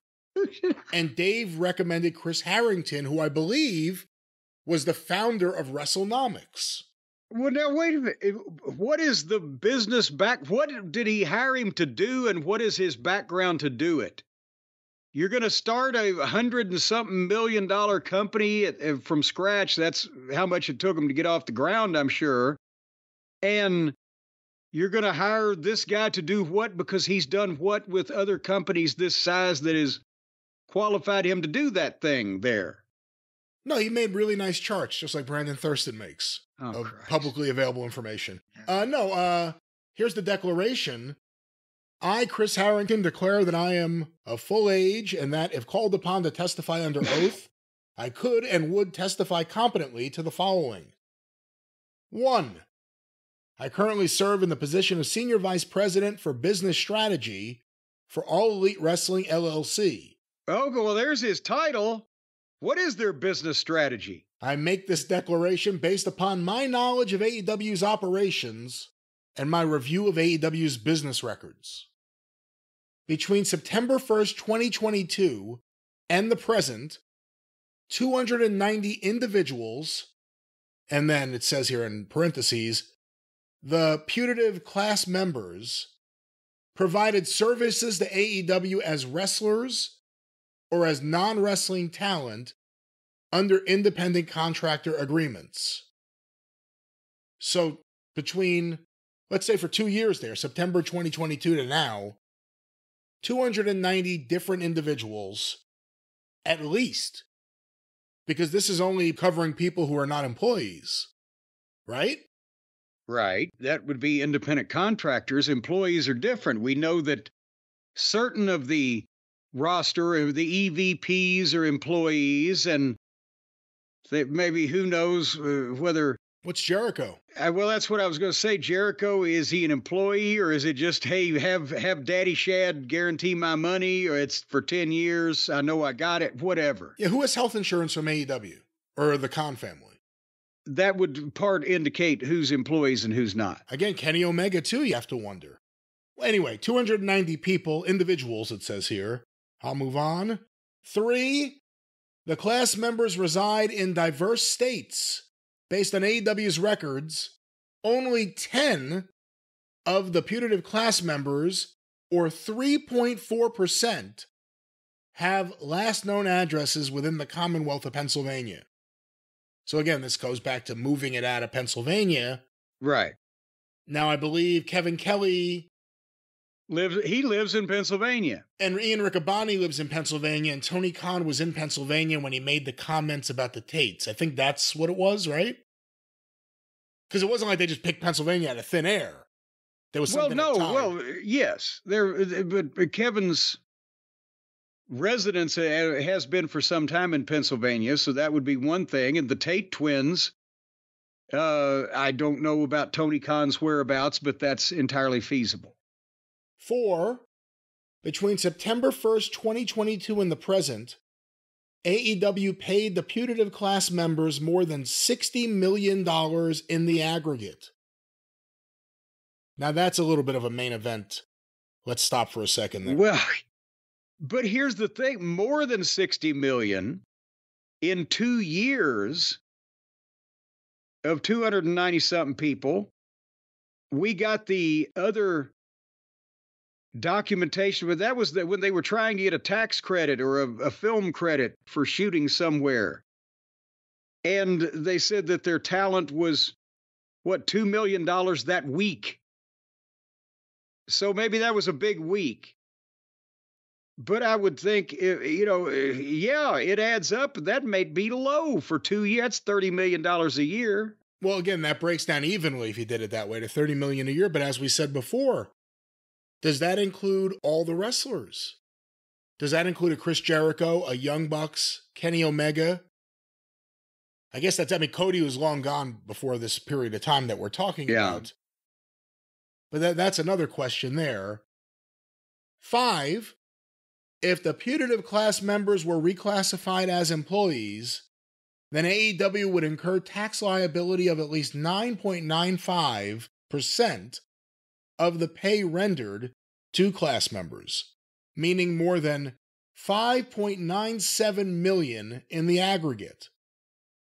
And before right there, that's why that for so many years and with almost every company, I've said that guys were independent contractors with the territory days because nobody could afford paying that much. And I'm not saying it would have been millions of dollars, but it would have been geared to the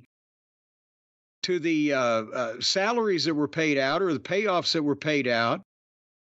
And it would add more, but there's no reason why the WWE or Tony Khan can't afford that money. But it was prohibitive for most everybody else in the business. Well, one more number here. Number 6, if the putative class members were reclassified as employees, then AEW would incur costs in connection with employee benefits of approximately $18,125 annually per employee, meaning $5,256,250 per year in the aggregate.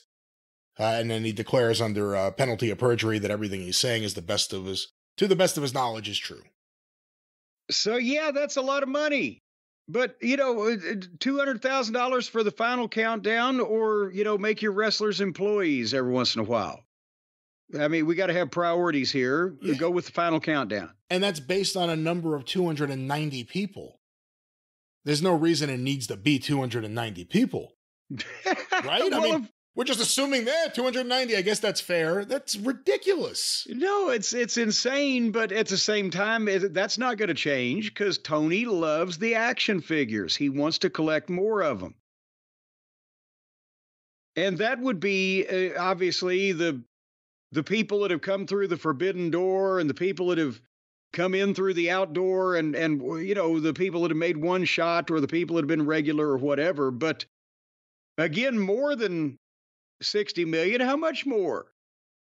Are we doing? Well, it might be 68 million. Well, there's an extra $8 million. We don't know. And again, does that count any of the multi-million-dollar contracts for people like the Young Bucks, Kenny Omega, Chris Jericho, and who knows who else has a special deal, or any of the people that came in for a high-priced one-off? Does that count Sting? There's lots of questions we don't know, but at least 290 people, $60 million in 2 years. What was the budget? I don't even know if you would know this, because it's not like Vince was talking, the budgets, but you've seen enough stuff in the years since. At the start of the Attitude Era, what was the budget for talent? Oh, good Lord. Well, you go by the gross when you think about it. The WWE lost $5 million in 1995 or the fiscal year that ended at that point or whatever. That's a famous, happening in Vince's life when the only year he ever lost money until he got into restaurants and, all that other bullshit and casinos. But the grosses, I mean, I know for a fact, under oath, Crockett admitted that his 1986 gross was $21 million, and Vince at the time was probably doing 50 or 60, but that's the entire gross of the entire company all year. So the remuneration for the talent was a small percentage of that when you talk about the building rents because again, if he grossed $60 million, back in those days, did he make $5 or $6 million profit. So that's the thing. There's never been any kind of finances on a scale like this. Even WCW in the 90s with TBS, they famously lost $60 million in 1 year and said, oh, fuck. But I mean, before that, it was, oh, we lost $10 million a year, and it's a major corporation, and that was still bad. Nobody has ever been willing to spend as much money as Tony Khan has spent to get to the point where he could even start making some of it back. These numbers are just insane. And he's going to have to spend more. The talent budgets are about to go much higher, not lower. Well, if his football team's any indication, it is, as we heard from one of the football fans here on the program last week. Anyway, it's so is it worth it? I mean, it's a lot of money, but we're talking about someone who has shown zero financial discipline. Is it worth it for a number of reasons, including making himself the biggest babyface ever, to do it? He can do it. What would WWE say if he did it? If he made everyone employees? I don't know how it would work, but if he did it, this lawsuit, a large part of it goes away. He looks great to the wrestling fans and the wrestlers. And all of a sudden the wrestlers are talking about AEW like a utopia again. Well, but the problem is that it would actually be showing some fiscal discipline to do that, to make the wrestlers employees instead of independent contractors, because it would be more disciplined than spending these ridiculous amounts of money for the rights fees for the music that the guys used to use on the indies, or all of the other exorbitant money that Tony spends for they burned a fucking house down. They transport a goddamn painted black bread truck from town to town across the country just for a 15-second shot of Jungle Jack off pulling up in it. He's spending a ridiculous amount of money to do everything. So what about take that money and take care of the fucking wrestlers? He's taking care of them, paying them more money than they'd ever make anywhere else, yes, but at the same time, he might even could get away with paying them less money if he said, I'll make you an employee. You and your family will have health care. If one of these idiots dives on you and breaks your fucking neck, I'll pay you less gross, but you'll get tax benefits and insurance and retirement plans. See, that's one of those things, though. It's a great example. Both companies. You always hear, well, what if one of the stars gets seriously hurt? And the answer you hear is usually, well, they would take care of him in that case. They would pay for the medical in that case because he was a top star and he got hurt on their show. It's just an assumed thing. Why not make it official? You know what I mean? Like, everyone assumes it anyway. If someone badly gets hurt on a show, the promoter's going to have to take care of it. Make them employees. He has a back-to-school program. He's got wrestlers going back to school on his dime. Not wrestling school, though. No, to learn other trades. It's a smart idea. Well, I'm all in favor of that for a lot of them. It's a brilliant idea. But spend some money on this and you change everything. But that's the thing is, okay, if he breaks his leg on our show, we'll pay for it. What about if he gets a brain tumor? He's still a big star. Is he on his own? No insurance, blah, blah, blah. See, that's the thing. I believe Tony Khan would take care of the guy in that situation. Well, maybe Tony would, but maybe some other people would. Why not make it official? Yeah. WWE, I don't know. To be honest with you, I'm not even trying to put them down. I don't know if they would, if they thought it would get bad publicity, they would. At least that was the way it was under Vince. Well, you know how it was under Vince? When did you crawl out? Right, like if you were doing this kind of case against WWE, Triple H a few years ago still had a talent contract, but he was technically an employee. He was working in the office. He had benefits. So he wouldn't have been in the putative class. That's why you have to wonder who in AEW, and we've heard some of those salaries, and those are ones that make a 60 jump to 75 pretty quick. You have to wonder what other salaries there are. Well, but also years ago, remember I've told you the story. They made me an employee for like a month. Yeah, you told me that. Yeah. Right. And just for the people, a quick gloss over. Since I was off television at that point in time and only working in the office on the creative team and the studio doing announcing, blah, blah, blah, is well, we'll make you an employee. And because they were paying for my insurance, they were reimbursing me for insurance and shit. Right. So I was getting the benefits, but I was still an independent contractor because I was a performer. Now we'll just make you an employee. And then like 3 weeks later, we go out on a Raw and we had a technical issue or whatever, tape change. And they said, go out and do something with one of the baby faces. And we cut a promo and I ended up taking a bump and rolling out, whatever. And the next week in the office, I see Ed Kaufman from Legal. Oh, you at Raw, you took a bump. And I said, yeah. So, well, you're an employee. You can't do that now. I said, well, nobody told me that. Nobody told Vince that. And he's the one that told me to go out and do it. As if besides that, I didn't say I was never going to manage again or never going to work again or whatever. Just unmake me an employee. So they undid it and I went back to being an independent contractor. But now they've got, well, when they all went crazy with the stock sale and everyone becomes a billionaire, whether Shane or Triple H or Stephanie or all the employees of the company that were primarily employees are on the fucking television getting juice and hitting each other with sledgehammers. And it was like 2 years later. I don't know what the fuck.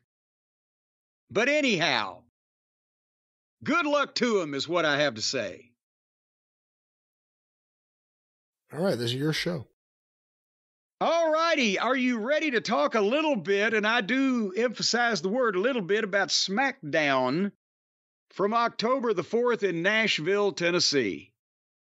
And I know they were in Nashville, Tennessee, Brian, but why did they have country music star Hardy in the ring at the stage? He looks like a high school dropout working at Baskin Robbins. What's happened to the country stars now? It's either that or they're glam stars. I hate country now. It's just fucking people with tattoos on their face and poor hair choices. It's people who ended up in country because they couldn't make it in a different genre, right? It's people who end up in country because like their rap career didn't take off or they're looking for something to revitalize their pop career. So I'll go country. From what I've seen of all the genres these days, they all look strange, but why doesn't anyone go polka? You know, they do up in Milwaukee. Still? Yes, the polka's big in Milwaukee. And their dots are big too. Anyway, we're back to Nashville, to Smackdown. And the pay-per-view was coming up. It was already a record gate. They've sold as many as they're going to sell. They kind of just let this one slide. But poor AJ Styles got introduced at the top of the thing, and I thought he's been there and he's been gone and he's been back and he's been gone and he was a babyface and he was a heel and he's just kind of why has he been out this past time? Or, I mean, the time before he came back here, he may be out again by the time we get to the end of the night, but go ahead. Where has he been? Has he been hurt or what? He was embarrassed about his hair. Oh, come on. I don't know. Where. Not after Hardy. Maybe well, not. Anyway, the fans gave him a nice ovation, and he said he missed all of them, so I guess he's a babyface again. And then he admitted that he did things that he's not proud of and he wants to rebuild his legacy, and it's still the house that AJ Styles built. And then Carmelo Hayes came out, and I thought, oh, fuck. I'm fast-forwarding this thing. They talked for a long time. If they wanted to get people back interested in AJ Styles, I don't know if Carmelo Hayes was the fuse they should light. But then I saw LA Knight come out. I said, okay, hold on. I'll stop. And he starts talking. He's got the big cheers. He's got the chants. And I'm thinking, why is he working with these other people that he's been working with? And he took the piss out of both of them and told Carmelo if he could beat AJ, then he'd get a U.S. title match. Or I guess, yeah, he said if AJ won, I don't know what he might have got. I don't know, but he didn't win. Because they did before the break even, they did some kind of spot where AJ was going to spring off the ropes and flip backwards and land on his feet, and then Carmelo was going to spring onto the same ropes and cross body him. But when AJ landed, he was over rotating a little bit, so he spun around and tried to scamper up to get back underneath the cross body, but he was still low and his legs were bent, and when Carmelo came down, AJ's leg, his left leg, got folded up underneath him. And so now he's favoring the ankle. And then when they come back from the break, AJ gives Carmelo, what do they call the move where you pick the guy up and drop his head over the fucking knee? Do they even have a name for that move these days? I'm not sure if there's a name. Well, whatever the name is, don't do that anymore. If you've got a bad leg, because he did that, AJ did it to him, and he dropped him on his bad left leg. And it buckled, and then he just went down and the referee called it. And then there comes the doctor over looking at it, and AJ rolls out, pissed. That's what happens when you get hurt like that, and he's got to be thinking, well, motherfucker, right? And he limped out of there, and then L.A. Knight tried to save it by giving Carmelo the BFT, and Carmelo at least took the best bump ever for that. Y'all look like he almost broke his neck. But now, have we heard how AJ Styles is, or if he's like Neil Sedaka, he came back, now he's going to disappear again? The sad thing is I haven't heard a thing about AJ since that day. What, they don't even care? No, I haven't heard anything. God damn. I like Carmelo. Carmelo ain't bad. He's growing on me. Yeah, like fucking cancer. Oh, come on. Not like cancer. More like a fungus. And it's a okay fungus. There's a fungus among us. It's an okay fungus. It's a good fungus. It's one of the good fungi. A refreshing fungi. That's right. But now when somebody gets carted out over in AEW or limps out or is checked by the doctor in front of the public or whatever, it's all over the internet. Nobody's going to offer AJ was checked out, he's okay, or his ankle's broken. Anything? Apparently, right. AJ tweeted out, I believe everything happens for a reason. I'll keep you posted. Mama Cornette used to say that when bad shit took place. And then I see a tweet here from Sean Ross Sapp of Fightful. People in WWE claimed this to me today regarding AJ Styles, and here's a quote. The flip where he sold the knee was to be a work. The move where he landed on the knee was legit. Okay. What? The flip where he sold the knee was to be a work. The move where he landed on the knee was legit. Okay, he didn't land on the other motherfucker landed on him, his knee, yeah. On his knee, but he wasn't selling when he flipped and landed. That was part of the spot, but he wasn't selling the knee as much as he spun around because he over-rotated and he wasn't going to be able to stand up where he was and fucking catch the guy. And then that was a second too late to be able to be in the right position, not to have the crossbody crumple his fucking leg out from under. I mean, shit happens. It wasn't really anybody's particular fault, but... Not to say that had anything to do with what happened here, but you do have to imagine AJ Styles, who is noticeably bulked up now. It's hard enough to do the things he used to do at his age, but when all of a sudden you're carrying more mass than you ever have before. Yeah. You know, again, I don't know how much strain that puts on your legs or different body parts. Well, or just affects your rotation in midair. But anyway, hopefully he's okay, but it wasn't an auspicious start. And then... Gallows and Anderson were backstage and they said, damn it! We were about to get a run again. God damn it. It's been 3 years we waited to get this. But yes, as I said, then we go to the dumpster match with Chelsea and Mia Yim. Also with chairs, garbage cans, kendo sticks, and the like. But then we come back because continuing with AJ, there was video that they had shot of the doctor checking his left ankle in the trainer's room. Didn't look like AJ was having to work too hard to look disappointed. And they actually said, this is why I bring this up, Brian, did you notice where they said that he went? No. They said he went to the hospital. They used that word. He's been taken to the hospital for x-rays. So another Vince McMahon fucking rule bites the dust. When Vince heard that, he had to be taken to the hospital too. Yeah, he had a stroke. And I remember, this was in the 90s. He said, well, nobody believes it. It sounds like bullshit when you say I went to the hospital. Well, what does it sound like when we say he went to a medical facility? It's like, I didn't go to the post office. I went to the shipping department or what. It's so unnatural. Speaking of unnatural, by the time that was over with, it was 9 o'clock already. That's half the show. Are you excited yet? Woo! Woohoo! So then they had an in-ring promo with Bayley and Tiffy, and the refrigerator came in, and everybody talked for a while until finally they got in They got in a fight while they were standing there because Bayley called Tiffy a stupid bitch, and then the fight was on.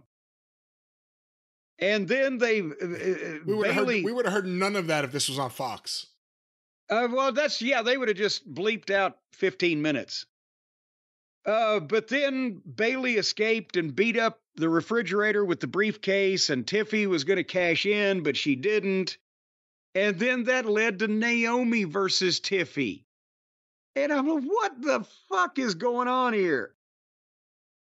And so I had to skip through that. And I was about to give up, and here came the bloodline. And Brian, did you listen to the walkout promo that Jacob Fatu did? Yes. How did you like it, sir? I like the idea of them showing them like that, as opposed to just seeing them in the ring and as opposed to kind of being in a fake setting. I thought it was good. But that's what I've been talking about since we started talking about Jacob Fatu is he sounds kind of halfway like he's off his rocker. He did a heck of a promo. You can believe that he's into what he's doing and that he is who he says he is, and that he has the potential. Like, is he a bad analysis because nobody's like Dr. D. David Schultz, but is he one of the guys that you're not sure about, even though you know the business is a work? Right? That's what I like about the way he comes off, the aura. That's why I always said he's the most dangerous one. Before he was there, they're too clean. The Tongas are too clean. Solo's too clean. Jacob Fatu looks dangerous, but at first I thought Jacob should have been Solo, the new tribal chief. But honestly, I think they've done this right because, as I said, a show or two ago, Solo is a good enough worker to carry the spot that he's been given, but if he was visually stunning like Jacob, at some point people are going to start liking Jacob because they gave Solo the spot and they've got heat on him and his work can get by with it. You know, then he's the evil genius. He's the super villain, but he's got this wild ass henchman to back him up, and the henchman can turn. So they positioned him fucking perfectly. And then Jacob and Solo didn't walk out, but the Tongas did. in a three-way ladder match for the tag team title. The Tongas, Ciampa and Same Face, and the Street Party with B-Fab. And they had ladders and tables and furniture and bullshit, and the Bloodline won. And that was the whole goddamn show. You know, when I did watch it, as you went through the recap, I saw every second of this show. And I enjoyed it when I watched it, kind of, in the background. They get away with it. They get away with it. They have figured out how to get away with it. This was a hype show for a pay-per-view. But the thing is, there's nothing like rotten. There's nobody, they're not potatoing each other with shit and falling all over each other, and they're trained properly, and it's a wonderful production. But boy, they take a lot of these shows just off. Just like, here, put the girls out there with a dumpster for 20 minutes. Come back and see me. I mean, it just... But that was that, Brian, and That was SmackDown. I mean, you now that they're on the USA Network, they're not available everywhere that they were when they were on broadcast television, the networks, but I guess you can find them if you want to. You don't have to disguise yourself or anything. But I just wonder how many people, let's say how many people over on the Isle of Malta might not be able to see SmackDown now that it's on USA instead of Fox. They may have to try to stream this and change their location or something. How many see people where I'm going with this? How many people on the Isle of Tonga can't watch the Bloodline? Well, a lot of people don't want to be associated in Tonga with the Tongas because of their despicable behavior and also because of Tonga Loa's rotten wrestling.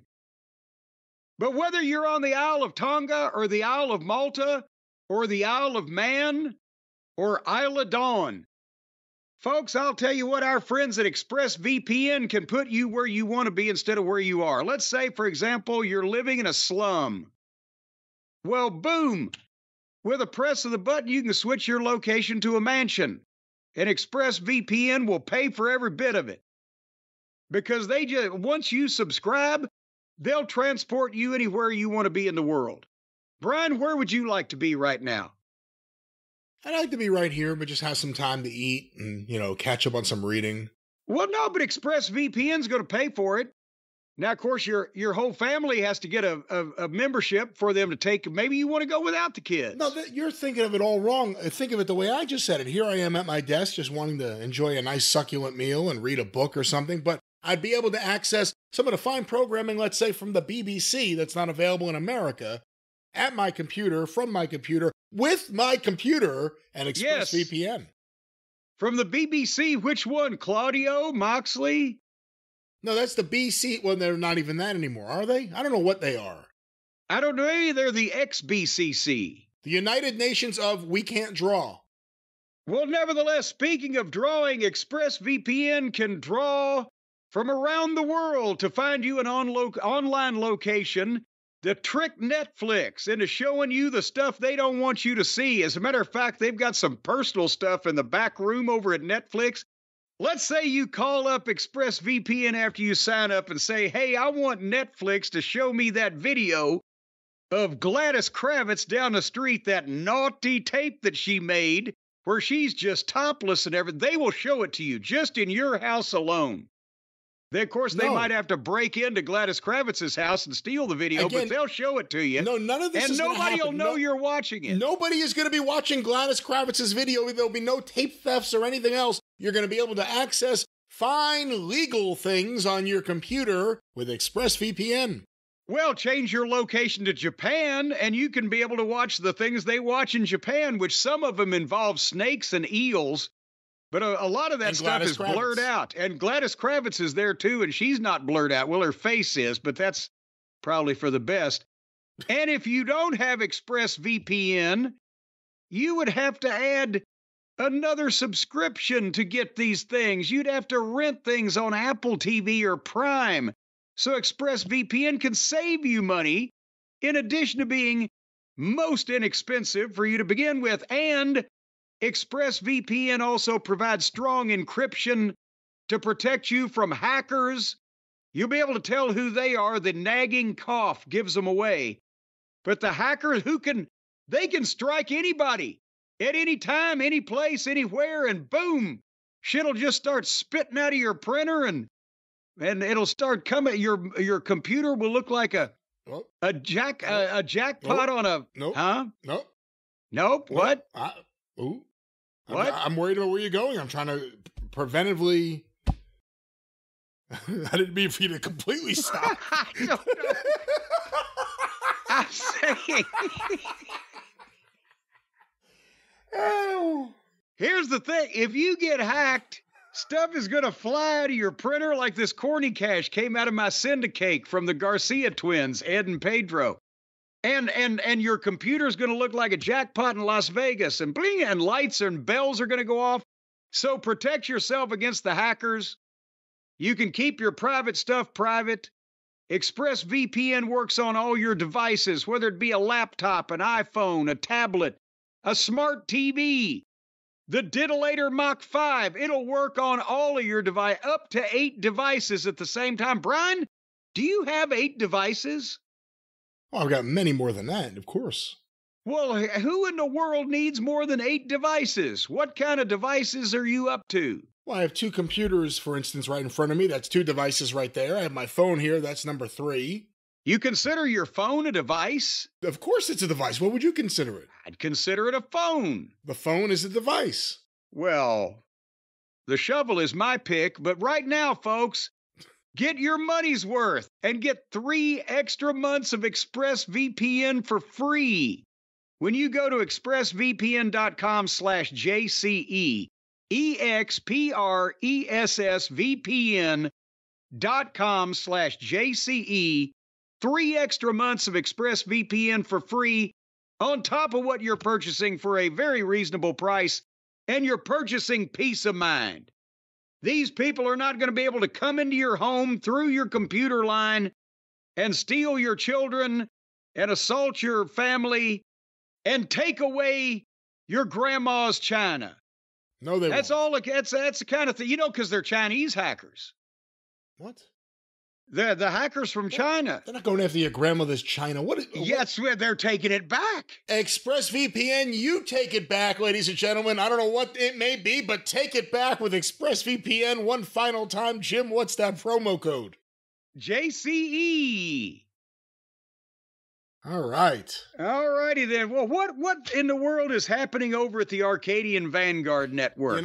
I really don't feel good, and we got a little bit of a ways to go. So real quick, just go through everything on Twitter at Superpodcast, on Facebook, facebook.com/Arcadian Vanguard, the wrestling news every day, and everything else, the mothership. Let's move on. Okay. Well, I got my noise suppression on again anyway, so you couldn't hear my sound effects. I hear so much noise. That's going to be the name of my book. I hear so much noise. Well, there was a lot of noise going on in Atlanta, GA on October the 5th with Bad Blood. They're at the big building that used to be the Omni. That's where the Omni stood. They tore the Omni down and they put up a parking lot and this building. What is the name of this building they were at? I can't remember. It's the new building down there in Atlanta. It's that new one down by where the Omni was. It was right where the Omni was near, yes. Well, it was sold out. They had 16,000 people in it, and now this was the all-time record arena gate in WWE history, breaking the record they set, last month in Barcelona or wherever the fuck they were at? Is this going to be a regular thing now? How much more money can they charge? Every single pay-per-view event they've done, they've announced that they set a new, at least one, sometimes multiple records for live gate, for pay-per-view gate, for a number of things, and they did it here again in Atlanta. And indoor, outdoor. But the thing is, again, the irony of this is that these people when Triple H will tell them it's the all-time record-breaking gate, they are cheering that they paid more money than anybody else has ever paid to see the same fucking thing. You ever think about it like that? Think about that. Oh, I think about it like that. Well, I figured you'd think about it like that. I wouldn't cheer that. Why would you cheer that?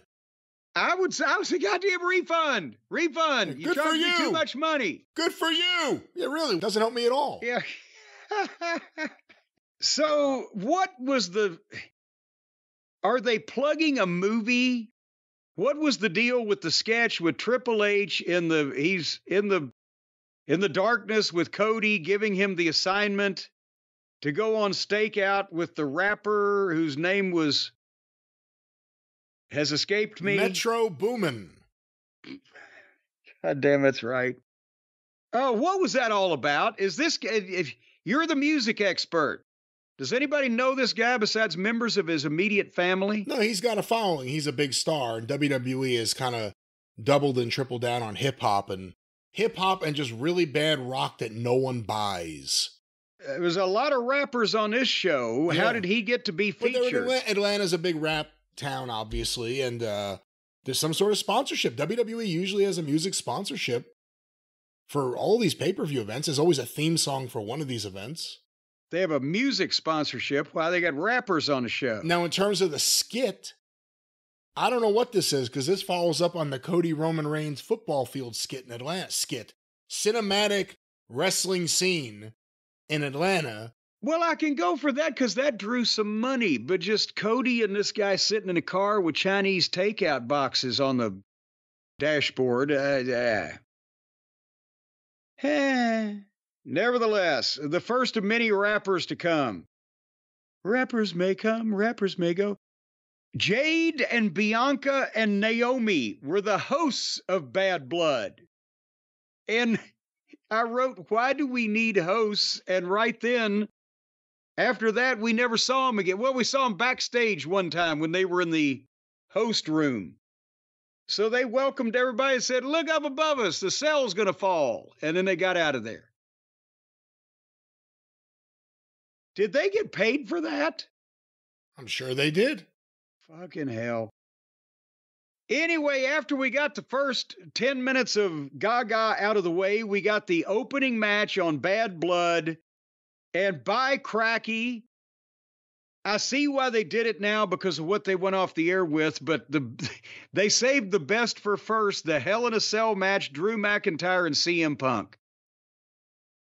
And there was no way they were going to be able to top this, but because of the multiple cameo appearances and returning cliffhanging drama at the end, they had to do it this way. But was this fair, Brian, to put this on and then expect anybody to follow it? Was this WWE's match of the year? It almost has to be, isn't it? I mean, what? Did this match pick up as it kept going? Yes. We see so many matches that they keep going past the point where the finish should have been there. This one had the exact opposite. It kept going, and it kept drawing you more and more into it, and the fans were going crazy at the end. And it was 30 minutes long, and it didn't seem like it because it wasn't repetitious and didn't peak before its time. But so I'm trying to think. I know they've had a few Donnie Brooks and slobber knockers and the like, but I can't think of anything because this not only was a great match, but it made me like a match that had furniture involved and weapons. And that's almost impossible. This was the match these two needed. Remember when I complained about the previous ones that it just didn't do it for me? The strap match and the first match with Rollins as the ref? Yes. It was missing the energy of I hate you, and obviously the feud has gone further since then, but I don't know if it had to be this, but I always wanted to see more of just them trying to kill each other, which is what this was. This was great. Yeah, and again, I understand, with Rollins as the referee, they couldn't do what they needed to do in terms of violence, so they got that one out of the way. I don't know what they were going to do, but maybe if Rollins hadn't been hurt, they would have done something to follow up on that, but they've got an opportunity. We'll see what happens. But the point was, this felt like a fight, a struggle, a contest, whatever terminology you want to use when people go, oh, well, everybody know it's a work. Okay, but that doesn't mean that you have to just stand there and fucking pull your dick out and show it to them and tell everybody. It's still supposed to be the tickets we bought for the show that we want to see is these two guys trying to beat shit out of each other. So that's what they did. And not only they started out throwing punches like adult men instead of the forearms, they used the cage, but when they pulled something out from under the ring, whether it's a chair or a toolbox or a wrench or whatever, it made sense and they made it work, and they didn't pull out 6 tables and set up a goddamn tower like a high school shop class project and try to give somebody the twirling Yamazaki suplex off the top through the 15 tables for no reason. They were beating the shit out of each other. Drew pulled out the toolbox and got the wrench, but Punk fought back and got it and used the wrench. And it sounds outlaw to say it, but it looked good. Again, they weren't using obviously fake implements. They were made out of plastic or balsa wood or whatever, but it's supposed to be real and hitting each other 15 fucking times with them. You can see the result. I mean, that's the other thing. We've seen a lot of these matches where they're doing a lot of these crazy things and no one has a scar, no one's bleeding, and no one looks dirty. These guys looked like they had the fight that they were having. Yes, and thankfully another thing that's happened at Vince is Gone is when it's called for, we're getting blood. Now, I don't know whether Drew intended to get the blood he got, because we'll get to that in a second, but I liked when they tried to set up the first table, the leg was broken. It wouldn't stand up, so instead of trying to be indie goofs and do their table spot anyway, Drew just jerked the legs off the thing and they beat each other with the legs. And Drew is the one that busted Punk open first when he lawn darted him into the cage. And already it was to the point where I was writing, can you imagine how this would get over if you didn't have a bunch of underneath guys, mid-card guys, and outright children doing this stuff in every promotion 5 times a week? Because when shit like this was done sparingly in a big match with the main event guys, that's when the people were going out of their fucking minds. They were with this, but it used to get a bigger reaction because it wasn't so commonplace. And then, speaking of Drew's blood, Punk has the toolbox in his hand. He's on the floor, and Drew reaches out to grab him, and Punk does the deal where he goes over his head with the toolbox, and Drew didn't block shit. And Punk potatoed him with it, and he's bleeding right away, but after the show, they tweeted pictures of him. What did he take, 16 staples? To something like that, yeah. You know, I don't know whether it was a hinge or what, but nevertheless, there was a toolbox made out of taters. And then Punk is cooking, boom, boom, boom, and he hits finally the GTS, but Drew rolls out to the floor, and then they were both selling these things and selling the effects, and Punk is bleeding and Drew's bleeding, but they'll set up, Drew hits a Claymore and gets a 2 count, but then he misses one, and Punk's able to get the sharpshooter, but Drew gets his hands on the wrench, and he beats him off with the wrench. And that sounds really bad the way you said that. Well, you should have seen the way it looked. And then did you see the referee get booed for getting a towel and wiping the blood off? I'm wondering if in the back they were going like, too much blood. I said, get a little juice, kid. So the referee wipes the blood off of him so they can see it. He gets booed. but their punches were great. They were throwing punches at the head, and they were bleeding and obviously showing effect, but there were the chops and the kicks, the body language of how the guy that would get hit would stagger, but the guy that would throw the blow would stagger. And then they broke a table with a suplex off the apron through the table. Both of them sold it, but they got that done. And then again, they go back with the big moves where they get a 2 count, one, then the other. And then finally, you know, they're going into the finish. Drew gave Punk a ball shot and brought in a black bag. And I was thinking, oh, God, I was like, they've gone all this far. They're going to pull out thumbtacks and what the fuck. And he dumped the bag on Punk's head, and it was the friendship bracelet beads. And so it made perfect sense. And also, it wasn't fucking thumbtacks. And he poured them, as I said, on Punk's head and went for the Claymore. But Punk moved out of the way, and the stairs were sitting in the ring, and Drew landed back first on the stairs. And I don't know how somebody hasn't paralyzed themselves on these stairs before now. But they make me nervous because of those sharp edges and the hard edges. But anyway, so Punk got then, I didn't see where the chain came from. It might have been off the cage, but he got a chain, and you've seen guys try to wrap the chain around their arm and clothesline, or the chain around their foot and kick or whatever. They could never even goddamn get the chain wrapped up. He wrapped the chain around his left knee correctly, stuck a handful of beads in McIntyre's mouth, and then picked him up and hit the go to sleep. Boom. 1, 2, 3. And again, 30 minutes, it didn't get old. You were hanging on it at points where you're like, oh shit, what's going to happen next? Blah, blah, blah. They took you on a roller coaster. It wasn't indie bullshit because everything looked as good as it could look and made sense instead of just doing stunts.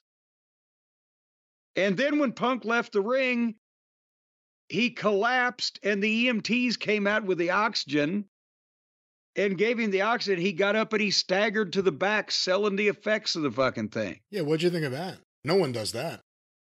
Well, but in something like this, you almost had to, and it was, but a lot of people wouldn't have thought of it. They were, okay, it's over now. Now everybody knows again. No, this was like, fuck, can I get back? I want to get back under my own power, but I'm having trouble. And that, again, they shouldn't have any kind of matches involving any of this shit as often as they do. And they being the royal they, the wrestling companies as a whole. But when you have it, this is how to have it, with guys on top that people care about, that have drawn money, that they're interested in seeing and they fulfill the goddamn what you want to see. And because you don't just let every goofy jackleg on the show do it, when people see these people do it, it's memorable and means more. Will this be, everybody remembers the first Hell in a Cell because Michaels and Taker and Kane and blah, blah, blah. This will be as memorable in its own way. They said it was I think they've had 51 or 53 Hell in a Cell matches. Who remembers number 38? I can't think of another Hell in a Cell match. I can't think of the last one that really stood out. And I mean, it's an annual thing. We always see it. This one was great. And like I said, this feud needed this match. Yeah. This wasn't like a Hell in a Cell. Let's just put 2 people in there.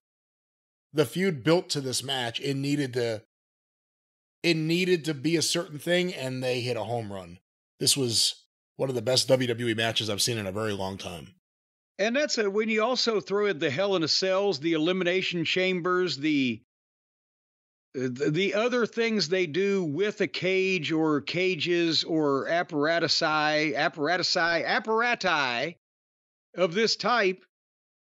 this is going to be memorable because it stands out as different as the culmination of something that was already drawing money and getting ratings, and and then they deliver this. And again, hey, the guy in the most memorable match on the biggest gated pay-per-view arena event of all time just got fired last fall by the other guys for, I guess he couldn't contribute over there. Huh.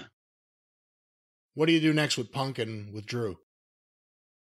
Well, I don't honestly know that you can do anything else with them, with each other right now. And it wouldn't hurt for one or maybe both to be off selling the injuries a while so that see, here's the thing. If both of them just were on TV, and we haven't seen Raw yet, I haven't. If they were just on TV the next day talking about other people or interacting with other people without showing the effects of this or maybe even taking time off to be medically cleared, then it's obvious that they've gone in different directions. But if one of them is off for a few weeks so that the other one could get involved in another thing with another person that's there, and then that person comes back later on and gets involved with somebody else, and it's not as obvious a split, right?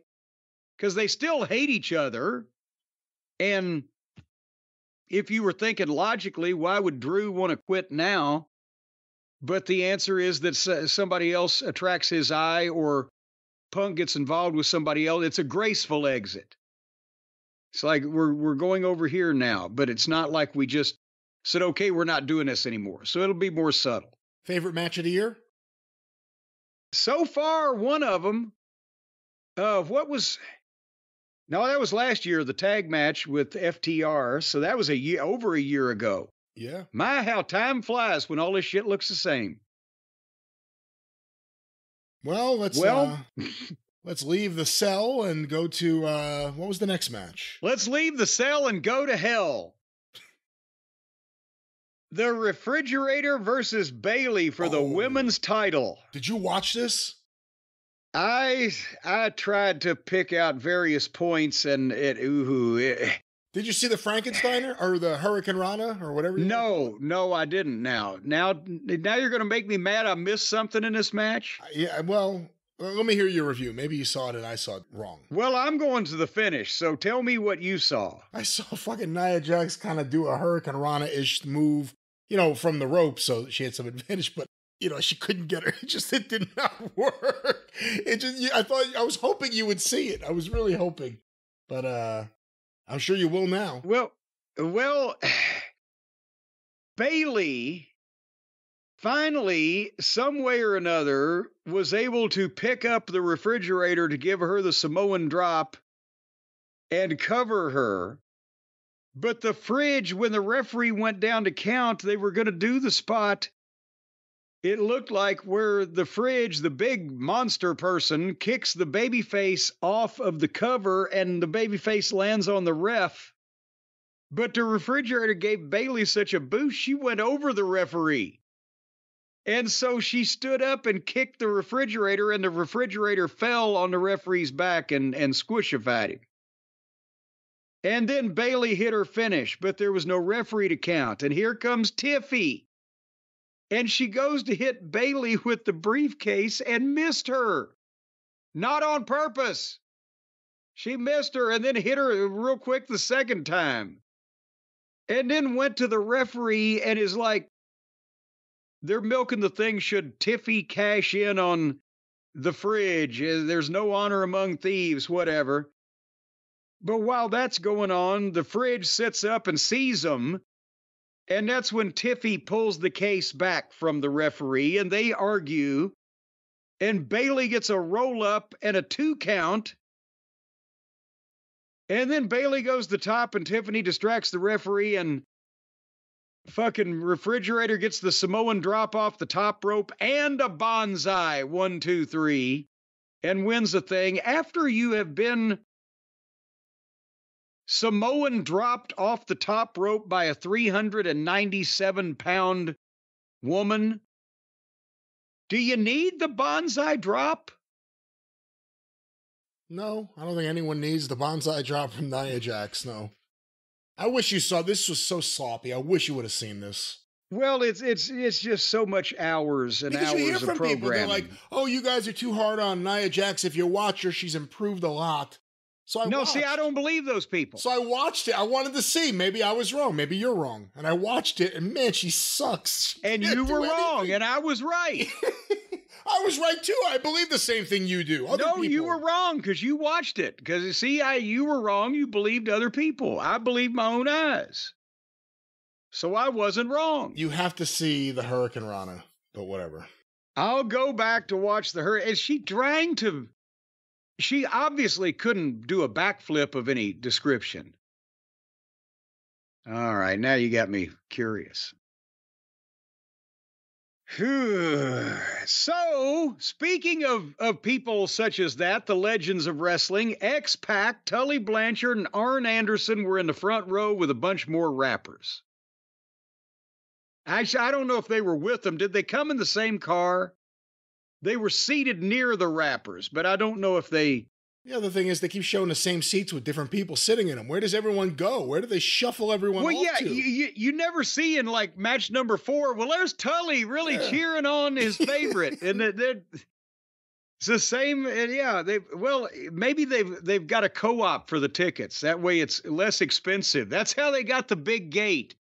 Everybody that bought a ticket, they chipped in the money and they get one match. Or maybe what they need to do is just get on the telephone and call somebody, Brian. Oh. They could do that. They could do that. This would be a wonderful time to tell people how they can do that. Well, yes, because, the rappers, they got all the phones. They're big on the texting. They're the young people. That's what the young people do. They text and they data and they take pictures with their phones. All those years I was a photographer, yes. I could have made phone calls on my camera, and I never knew it. The young people, or as you want to maybe call them, all of society, yes, this is how they do things. Well, and they're very social, these young people, too. That's because they got the social media. And folks, right now, if you'd like to be like the young people, then you can get one of these dadgum, inexpensive, premium wireless cell phone type of plans. You don't have to buy the overpriced expensive ones. You can go to Mint Mobile and get these plans for only $15 a month with a 3-month plan. And that's $45. And that will carry you a full 25% of the year, Brian. That means that you could be with Mint Mobile for the whole year. And son of a bitch, you'd save even more. But what about if you stay with Mint Mobile for 25 years? Well, then look at the money you'd save. You could buy your own wrestling promotion. Can you do this math with me? You may not get TV, but you can have your own wrestling promotion. But yes, Mint Mobile, great savings, great plan, easy to use, convenient for the listeners. Let's tell them how they can get it. Well, not only convenient for the listeners, but also for the talkers. You don't have to just when you call on a Mint Mobile plan, you can talk as well as listen. You don't have to just listen to somebody else. You can put your opinions out there. It's all about you and the high-speed data and the unlimited talk. Talk to your heart's content. The other people, they can't hang up on you. Once you call on a phone plan from Mint Mobile and the other person answers, they've got to listen to you till you're done. No, look, if they try to hang up, it doesn't work. They can still hear you. Normal phone rules apply, just like you would on a normal phone, because it is a normal phone. It's your phone. Just a special plan, Mint Mobile, a plan for you. How can they get it, Jim? Oh, so unlimited talk is just bullshit. You can't talk unlimitedly if somebody can hang up on you.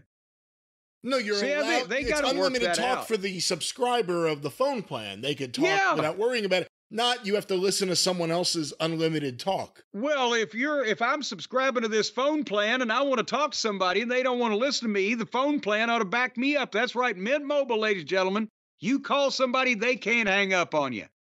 And right now, you go to mintmobile.com/JCE, and you're going to get your new 3-month premium wireless plan for just $15 a month. It's a new customer offer because they want all new customers. The ones they've got now are pains in their asses. They want to switch the whole fucking batch. So if you become a new customer so they can get rid of one of these other assholes that are running their mouths and making too much noise, well, go to mintmobile.com/JCE and cut that wireless bill $15 a month, a total of $45. As a matter of fact, that's exactly what it is. A $45 upfront payment is required, equivalent to $15 a month. New customers on the first 3-month plan only, speed slower above 40 GB on the unlimited plan. But once you get out on the open highway, you can open her up. Additional taxes, fees, and restrictions apply. See Mint Mobile for all the details, Brian. That's right, details, Brian. No, Mint Mobile, Brian. That's right. That's right. One more time, Mint Mobile. I don't believe I have to play a disclaimer here or anything. MintMobile.com.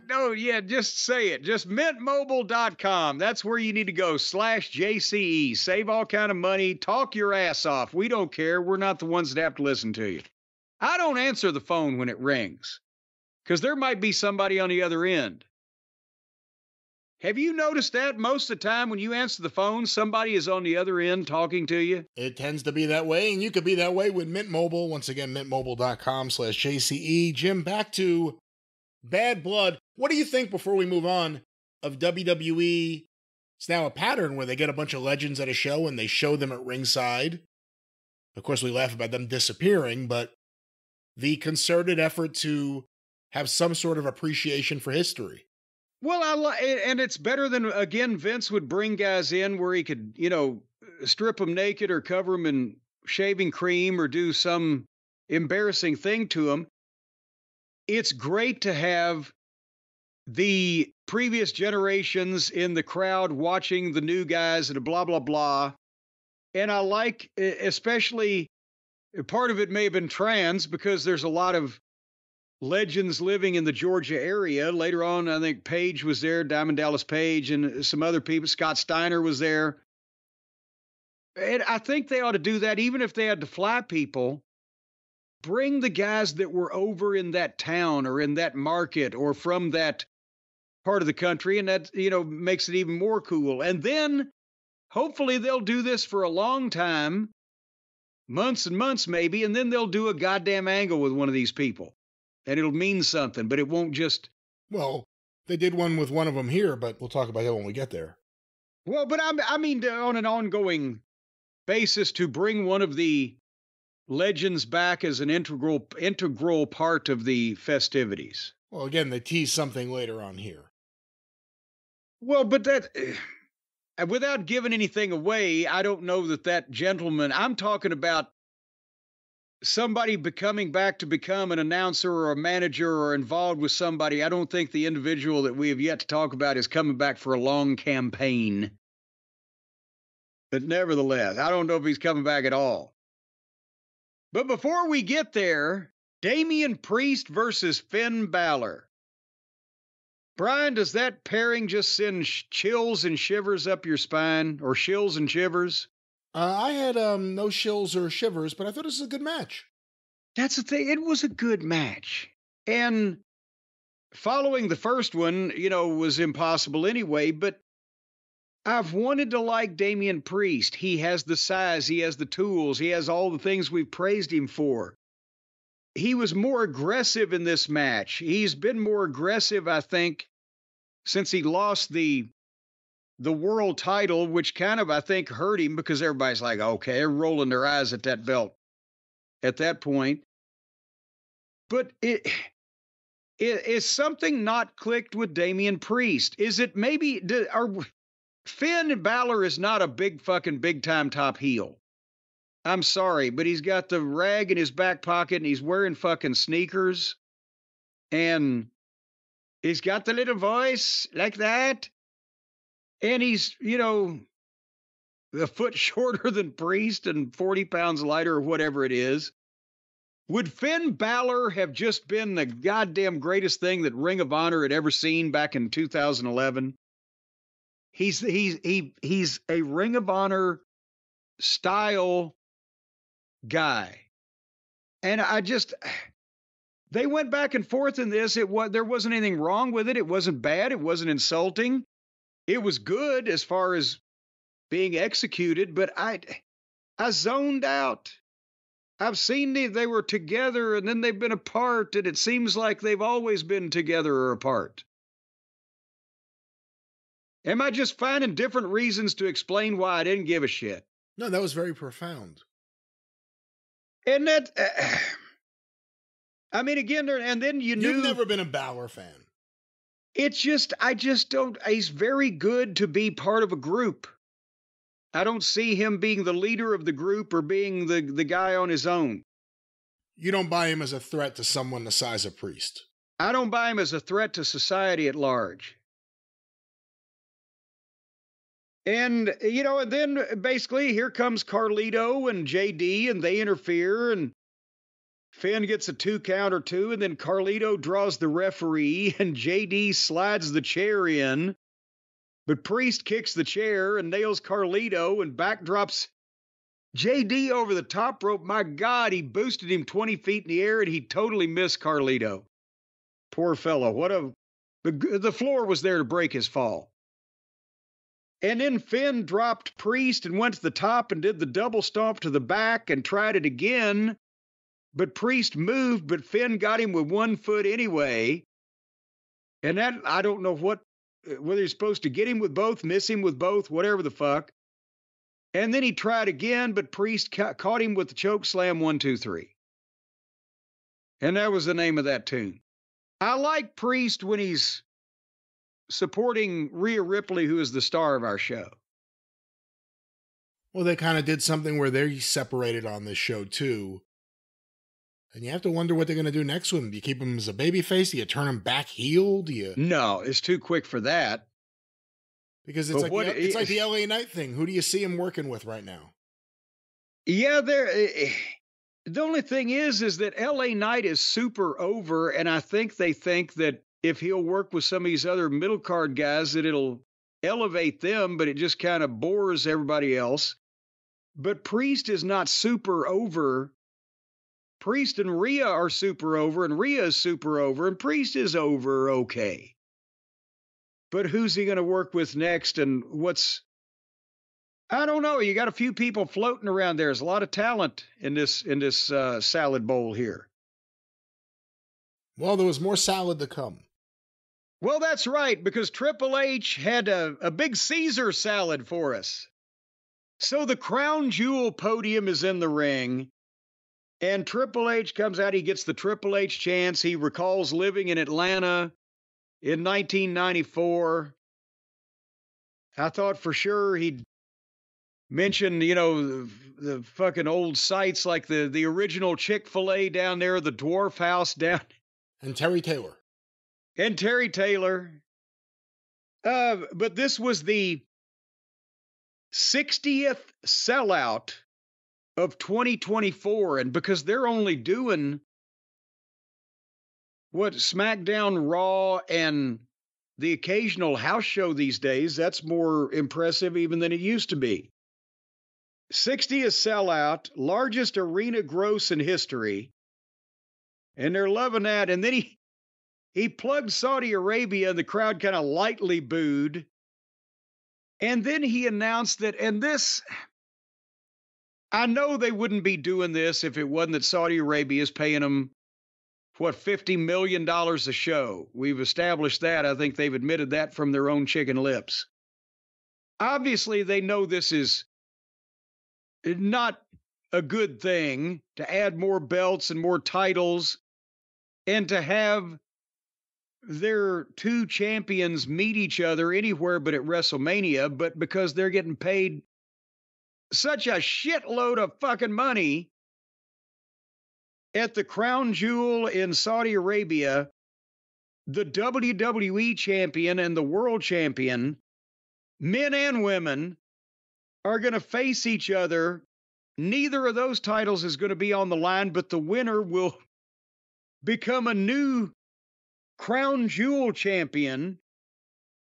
And then they unveiled that new ugly ass belt, and there's green in it. Have you ever seen an attractive wrestling title belt with green in it?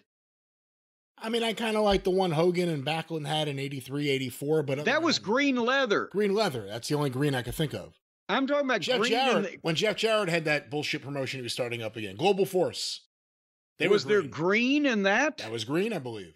Well, green is a pepper tree, as Frank Spaceman Hickey would say. Well, maybe that's why they didn't make it, because they had a green belt.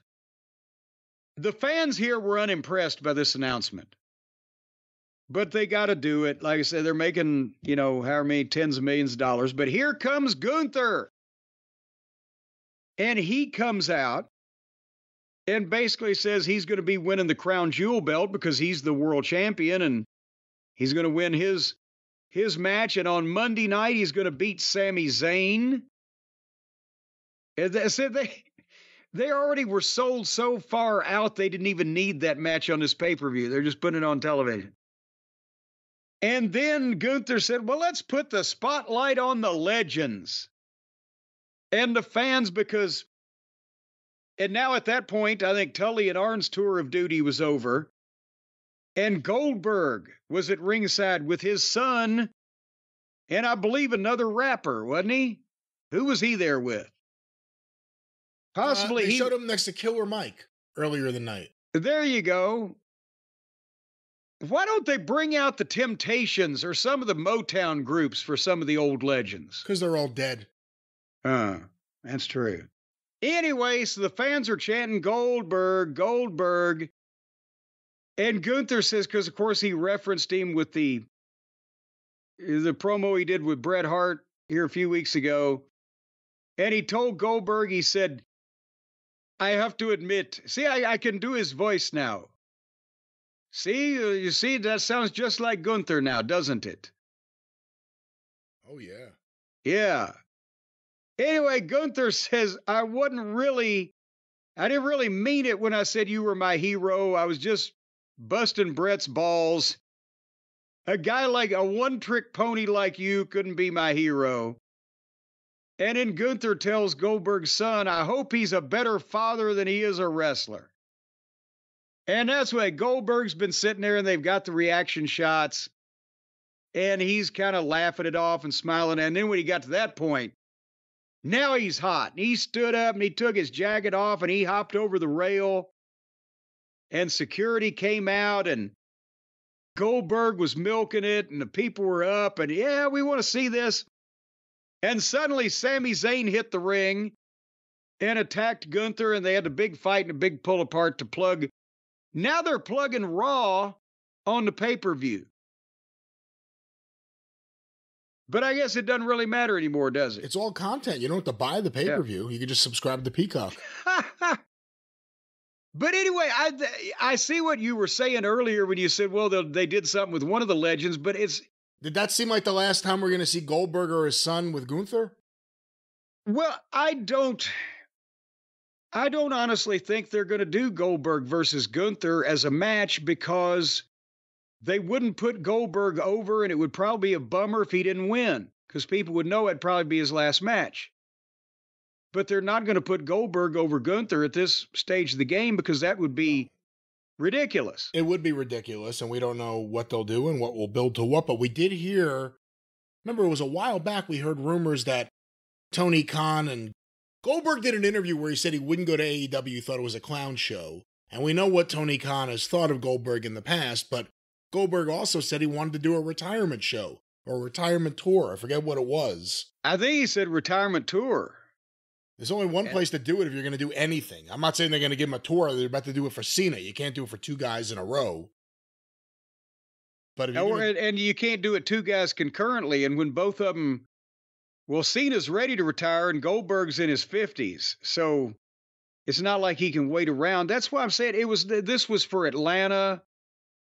It was for, some footage. Maybe it would go viral or whatever. But I don't see Goldberg coming out of retirement for a match off of an angle like this or being a recurring character. But that's just me. Who knows? Anything could happen. Diamond Dallas Page, Mickie James, and Scott Steiner were at ringside. Steiner went from having his picture put up at the back door, do not let this man in, call police, to sitting in the front row and getting a camera shot and a chyron.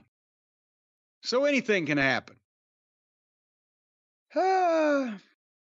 Speaking of anything happening, Brian, would you like your very own Lucha Lowrider in toy stores now? Oh, I got one for my son. Are you serious? Yeah, I'm serious. I buy all sorts of toys for me and for my kids. But I'm just saying. He didn't have a lowrider. He had a Batmobile. Actually, a few Batmobiles. Well, I had a Batmobile. He has a Ghostbusters Ecto-1, and now he has a lowrider. So he's ready for all kinds of action. I had a Batmobile because Batman is a hero. Batman is the crime fighter in Gotham City. Kids are supposed to look up to guys like that have masks on and wear long tights and a cod piece and hide out in dark alleys. You don't need to use the lowrider for heels. You could use it for your, Cheech and Chong figures or something. But here comes Dominic Mysterio and old Liv Morgan, the Weasley heel and his skanky girlfriend. I'm talking about gimmicks now, folks. They're disreputable people. They do horrible things. They have vulgar mouths, and they drive up in his fancy car, and now your kid can buy a Lucha Lowrider in toy stores now. What kind of kid wants to ride around looking like a heel? With Liv on his lap? Probably a lot of kids. Okay, kids between the ages of 18 and 30? That's probably the prime audience. I would tell Liv Morgan, I'd say, you come over here and sit on my lap right now. We're going to get something straight in between us. Anyway, so they come out in the lowrider, which is in toy stores now. And then here comes Rhea Ripley, and she gets the big pop. And boy, and she has new merchandise of her own, the Dominic Mysterio toilet paper. Not original, but still, I'm sure they'll sell a bunch of it. I've got a roll of Trump paper, but I'm afraid that it'll get my shit dirty. So the deal was the women's title, Liv and Rhea, obviously, Dominic in the shark cage, as they call it, over the ring. But I was disappointed because I thought certainly Dominic, if anybody, this little weasel, he's going to know how to do this. There was no argument about getting in the cage, no fight. He didn't have to be forced. The referees didn't have to come down. Rhea should have been the one as he's trying to back out to drop kick him in the back and knock him into the cage. That whole thing, they skipped all the way over that. Have you ever seen the heel manager or whoever's in the cage just get in the cage and say, okay? Never. It was refreshing. What? That's the best part of the match.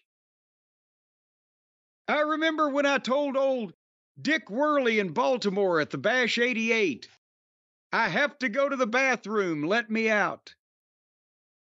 Anyhow. The best part of the match is when the heel hangs upside down, traditionally. Well, the fuck? The heel... All right, never mind. They did at least say that Dominic was scared of heights, but the time to bring that up was also in the build-up to the whole thing. He's not only claustrophobic, he's scared of heights, and Dominic's kind of sold it as he went up. But that I was disappointed in that, because I was like, and then they didn't do the deal where all Rhea has to do is give Liv a couple bumps and then Liv go over and yell up at Dom like, help me, give me some advice. And Dom leans down, starts yelling, and the people will make noise because it's Dominic talking. And then Liv does the deal where I can't hear you, talk louder, and he's screaming. And they scream louder, and then he turns to the people like, shut up, she can't hear me, and they scream. They didn't do that either. All they did was have a wrestling match. What the fuck? Anyhow, Rhea Ripley is not only the best woman wrestler in the business, she's better than half the men.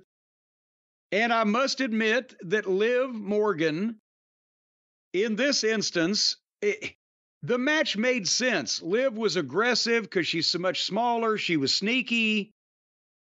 She worked the bad leg that they have established that Rhea has had problems with. So I liked the match, and it wasn't typical girl wrestling of these days. And then finally, boom, boom, boom, they did this fucking deal where I think Rhea had hit a razor's edge or whatever, and Dominic opened the door. And the door of the cage is hanging open. And I'm thinking, well, what? Number one, I thought it would be locked. And the announcers were saying, well, he must have picked the lock. He picked the lock, they said. Well, but then you should have seen him try to pick the lock. I think that he opened the fucking door too soon. I think he fucking flummoxed the spot. Because the door hung open while Rhea did a splash, got a 2 count, got the cloverleaf, Liv got the ropes. They were fighting on the floor under the cage with the door open. I'm wondering if Dominic thought after they'd done the one deal, that's when they were coming to the floor, and he opened the cage and then it was too late to close it again. But nevertheless, the cage door is hanging open, but he's still 30 feet in the air, so he can't go anywhere. And then as they're fighting on the floor underneath the cage and Rhea gives Liv a riptide on the floor, that's where Dominic leaned out to make sure that his girlfriend was okay and fell out the fucking door. And had wrapped the chain around his leg, so when he fell out, he was dangling upside down. I'm glad nobody had seen that spot when they used to do that to me, or elsewise, because I wasn't going to be dangling upside down from no goddamn chain.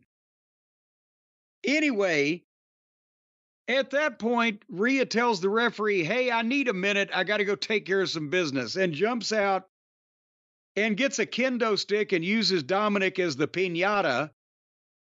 And she's wailing away on him when suddenly Raquel Rodriguez is back.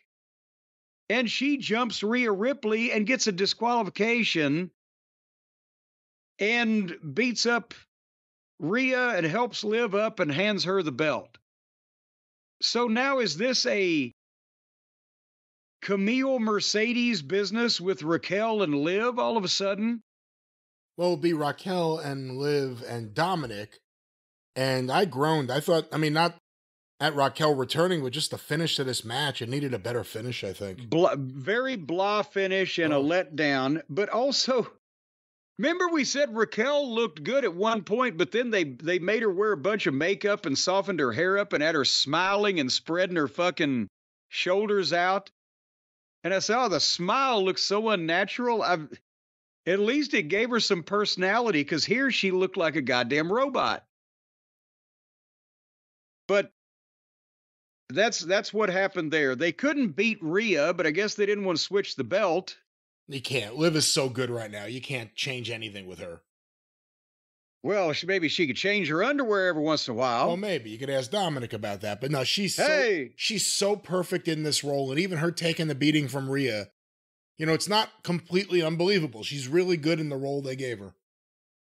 I will, and as I said, it was a good match up until then, and everybody's over. But I was confused. They missed some spots with the cage. I didn't know why Dominic opened the door so early, and the finish was flat. But everything else was great. And I'll tell you, again, they missed. That's the whole reason to put the guy up there, put the heel up there. They could have had something that Rhea could have climbed up on and jumped off and swung the cage. The people used to blow when they would put me in the cage, and Robert Gibson was the tallest, so he would do it.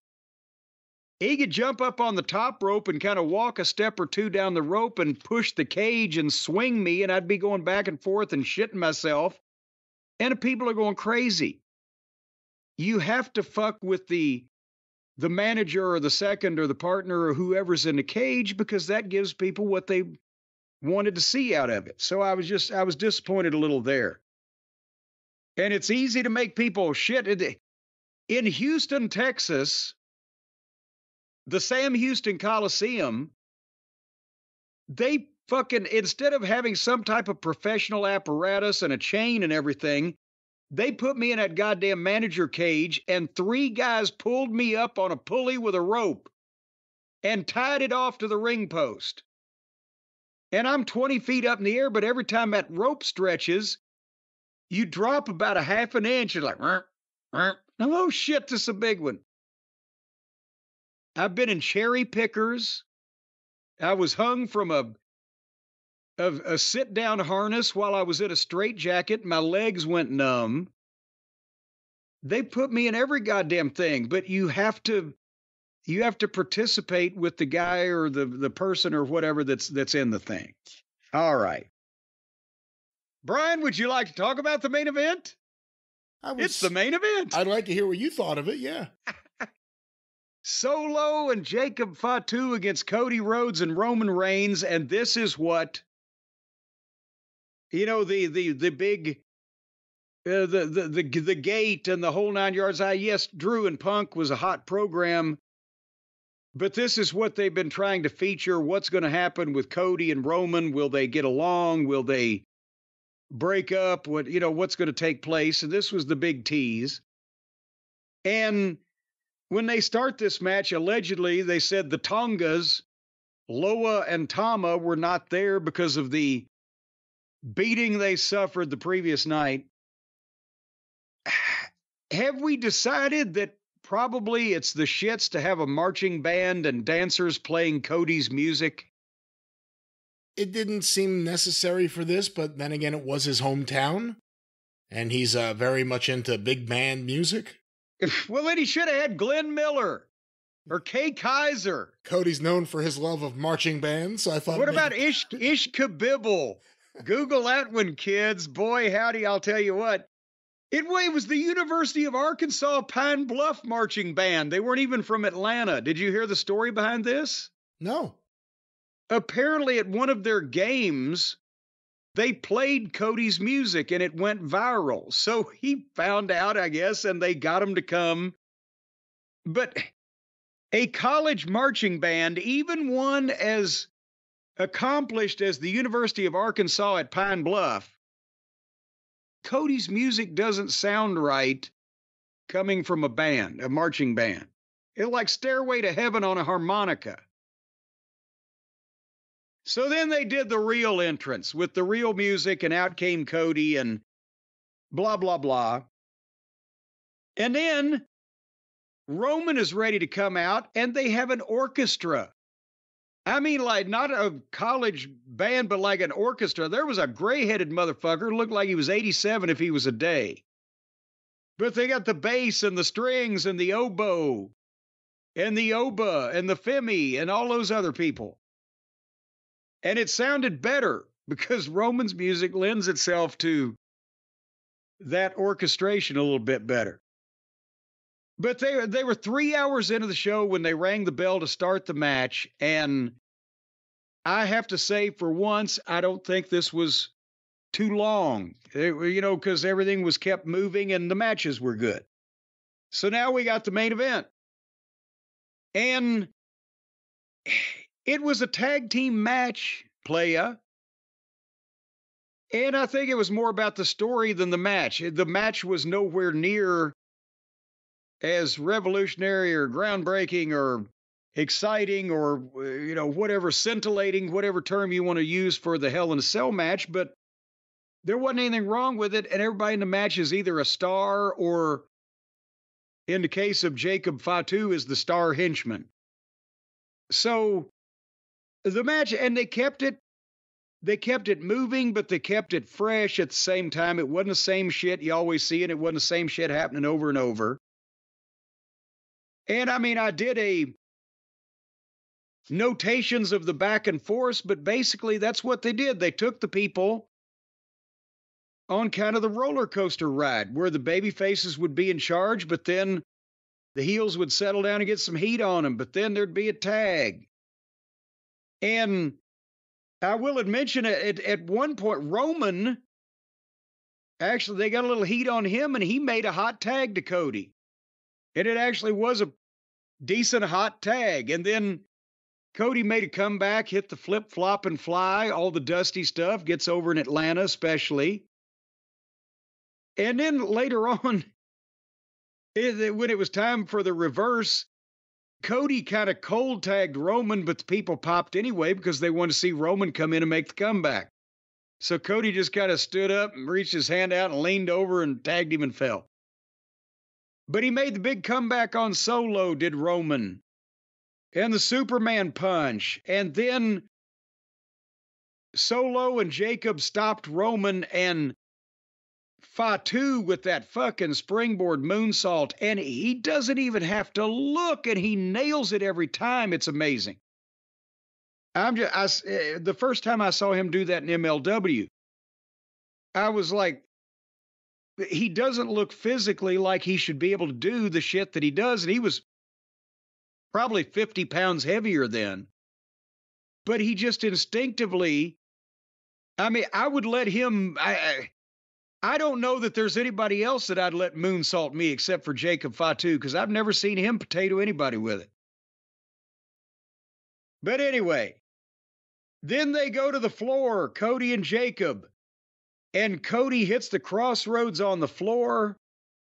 And then Jacob's on the desk, and Cody comes off the top. Well, he gets on the top, and he looks at Roman and gives him a little salute, like, I've got this motherfucker, you handle that one. And he splashes Fatu off the top through the announce desk and takes them both out of the fucking deal. And then Roman and Solo get in the fight. And Roman hits the Superman punch, and here come the Tongas. They lied. Those dirty heels, they lied. And then Solo was able to spear Roman and get a 2 count. And now Solo is taunting Roman. He feels like he's got everything well in hand. And the Tongas are on the floor. And Solo looks out and sees a guy in a hoodie on the floor behind the Tongas. And as they turn, he super kicks them. And it's Jimmy Uso. Oh, shit, he's back. And Roman spears Solo. Boom, 1, 2, 3. Because right there, you ain't going to get him any farther up anyway. But before we go to the afterbirth of this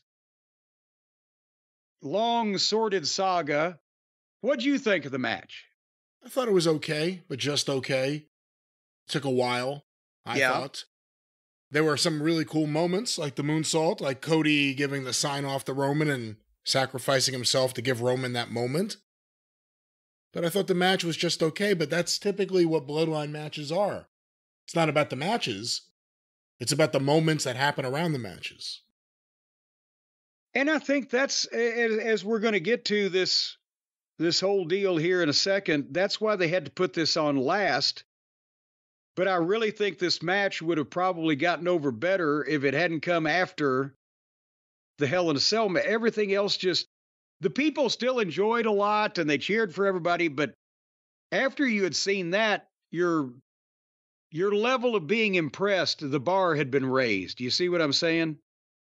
For that night, at least. Yeah, but enough time went by that it was almost like you had enough chance to refresh yourself from that first match. Well, yeah, you can't grieve forever. Well, I mean, it's a pay-per-view. That was the first match in a whole card. And I know. That's what Lawler used to say to Jim Ross. They'd do some fucking deal on Raw in the Attitude Era where some guy had been disemboweled with a chainsaw and the innards hung out to dry and some horrible thing happening. And they go to the break, and 3 minutes later they come back and here's the human oddities in the ring or something. And Lawler would elbow JR and say, oh, well, we can't grieve forever. And now here we go. Anyway, so Roman and Jimmy Uso, they have a hug and they get the big pop because now Jimmy Uso has come back into the fold. And then Roman and Cody kind of face off at each other. And Roman looks at the belt. But then he nods at Cody and he gets out of the ring. He's like, okay, I respect you or whatever. And Roman and Uso are walking to the back, and the Tongas jump back in, and Solo jumps back in, and Jacob jumps back in, and they're all attacking Cody. And Uso's asking Roman, what are we going to do here? You can't just stand here. And Roman thinks about it for a minute, and then Roman and Jimmy Uso hit the ring and take out the heels. Boom, boom, boom, and Roman picks the belt up and hands it to Cody.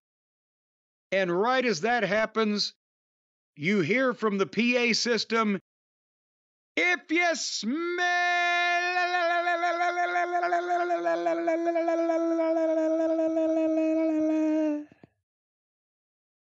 And then you couldn't hear anything else.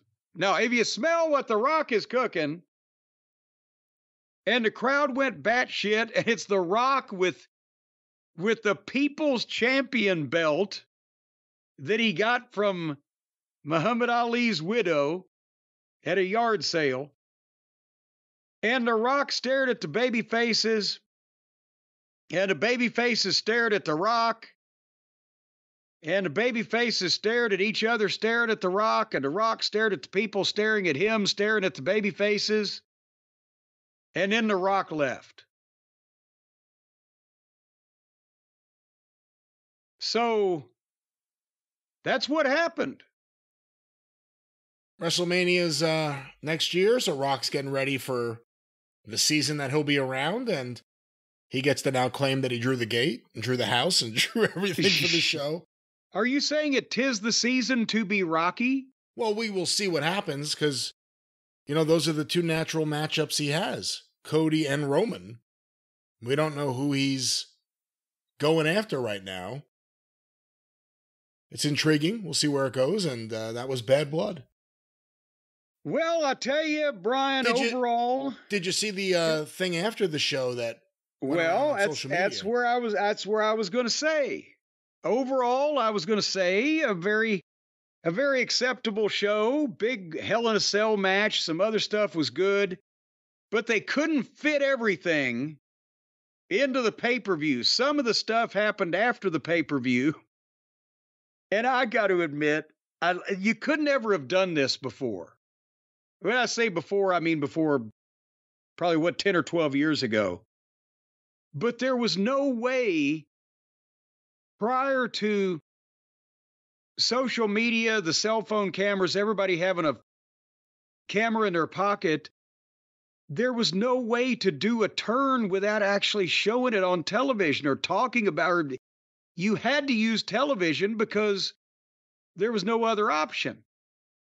And now they've got this thing going so well, and they got people so tuned in that they can throw them a curve. They turned Kevin Owens heel on Cody Rhodes in the parking lot after the show. And they apparently didn't shoot it. They let the fans shoot it.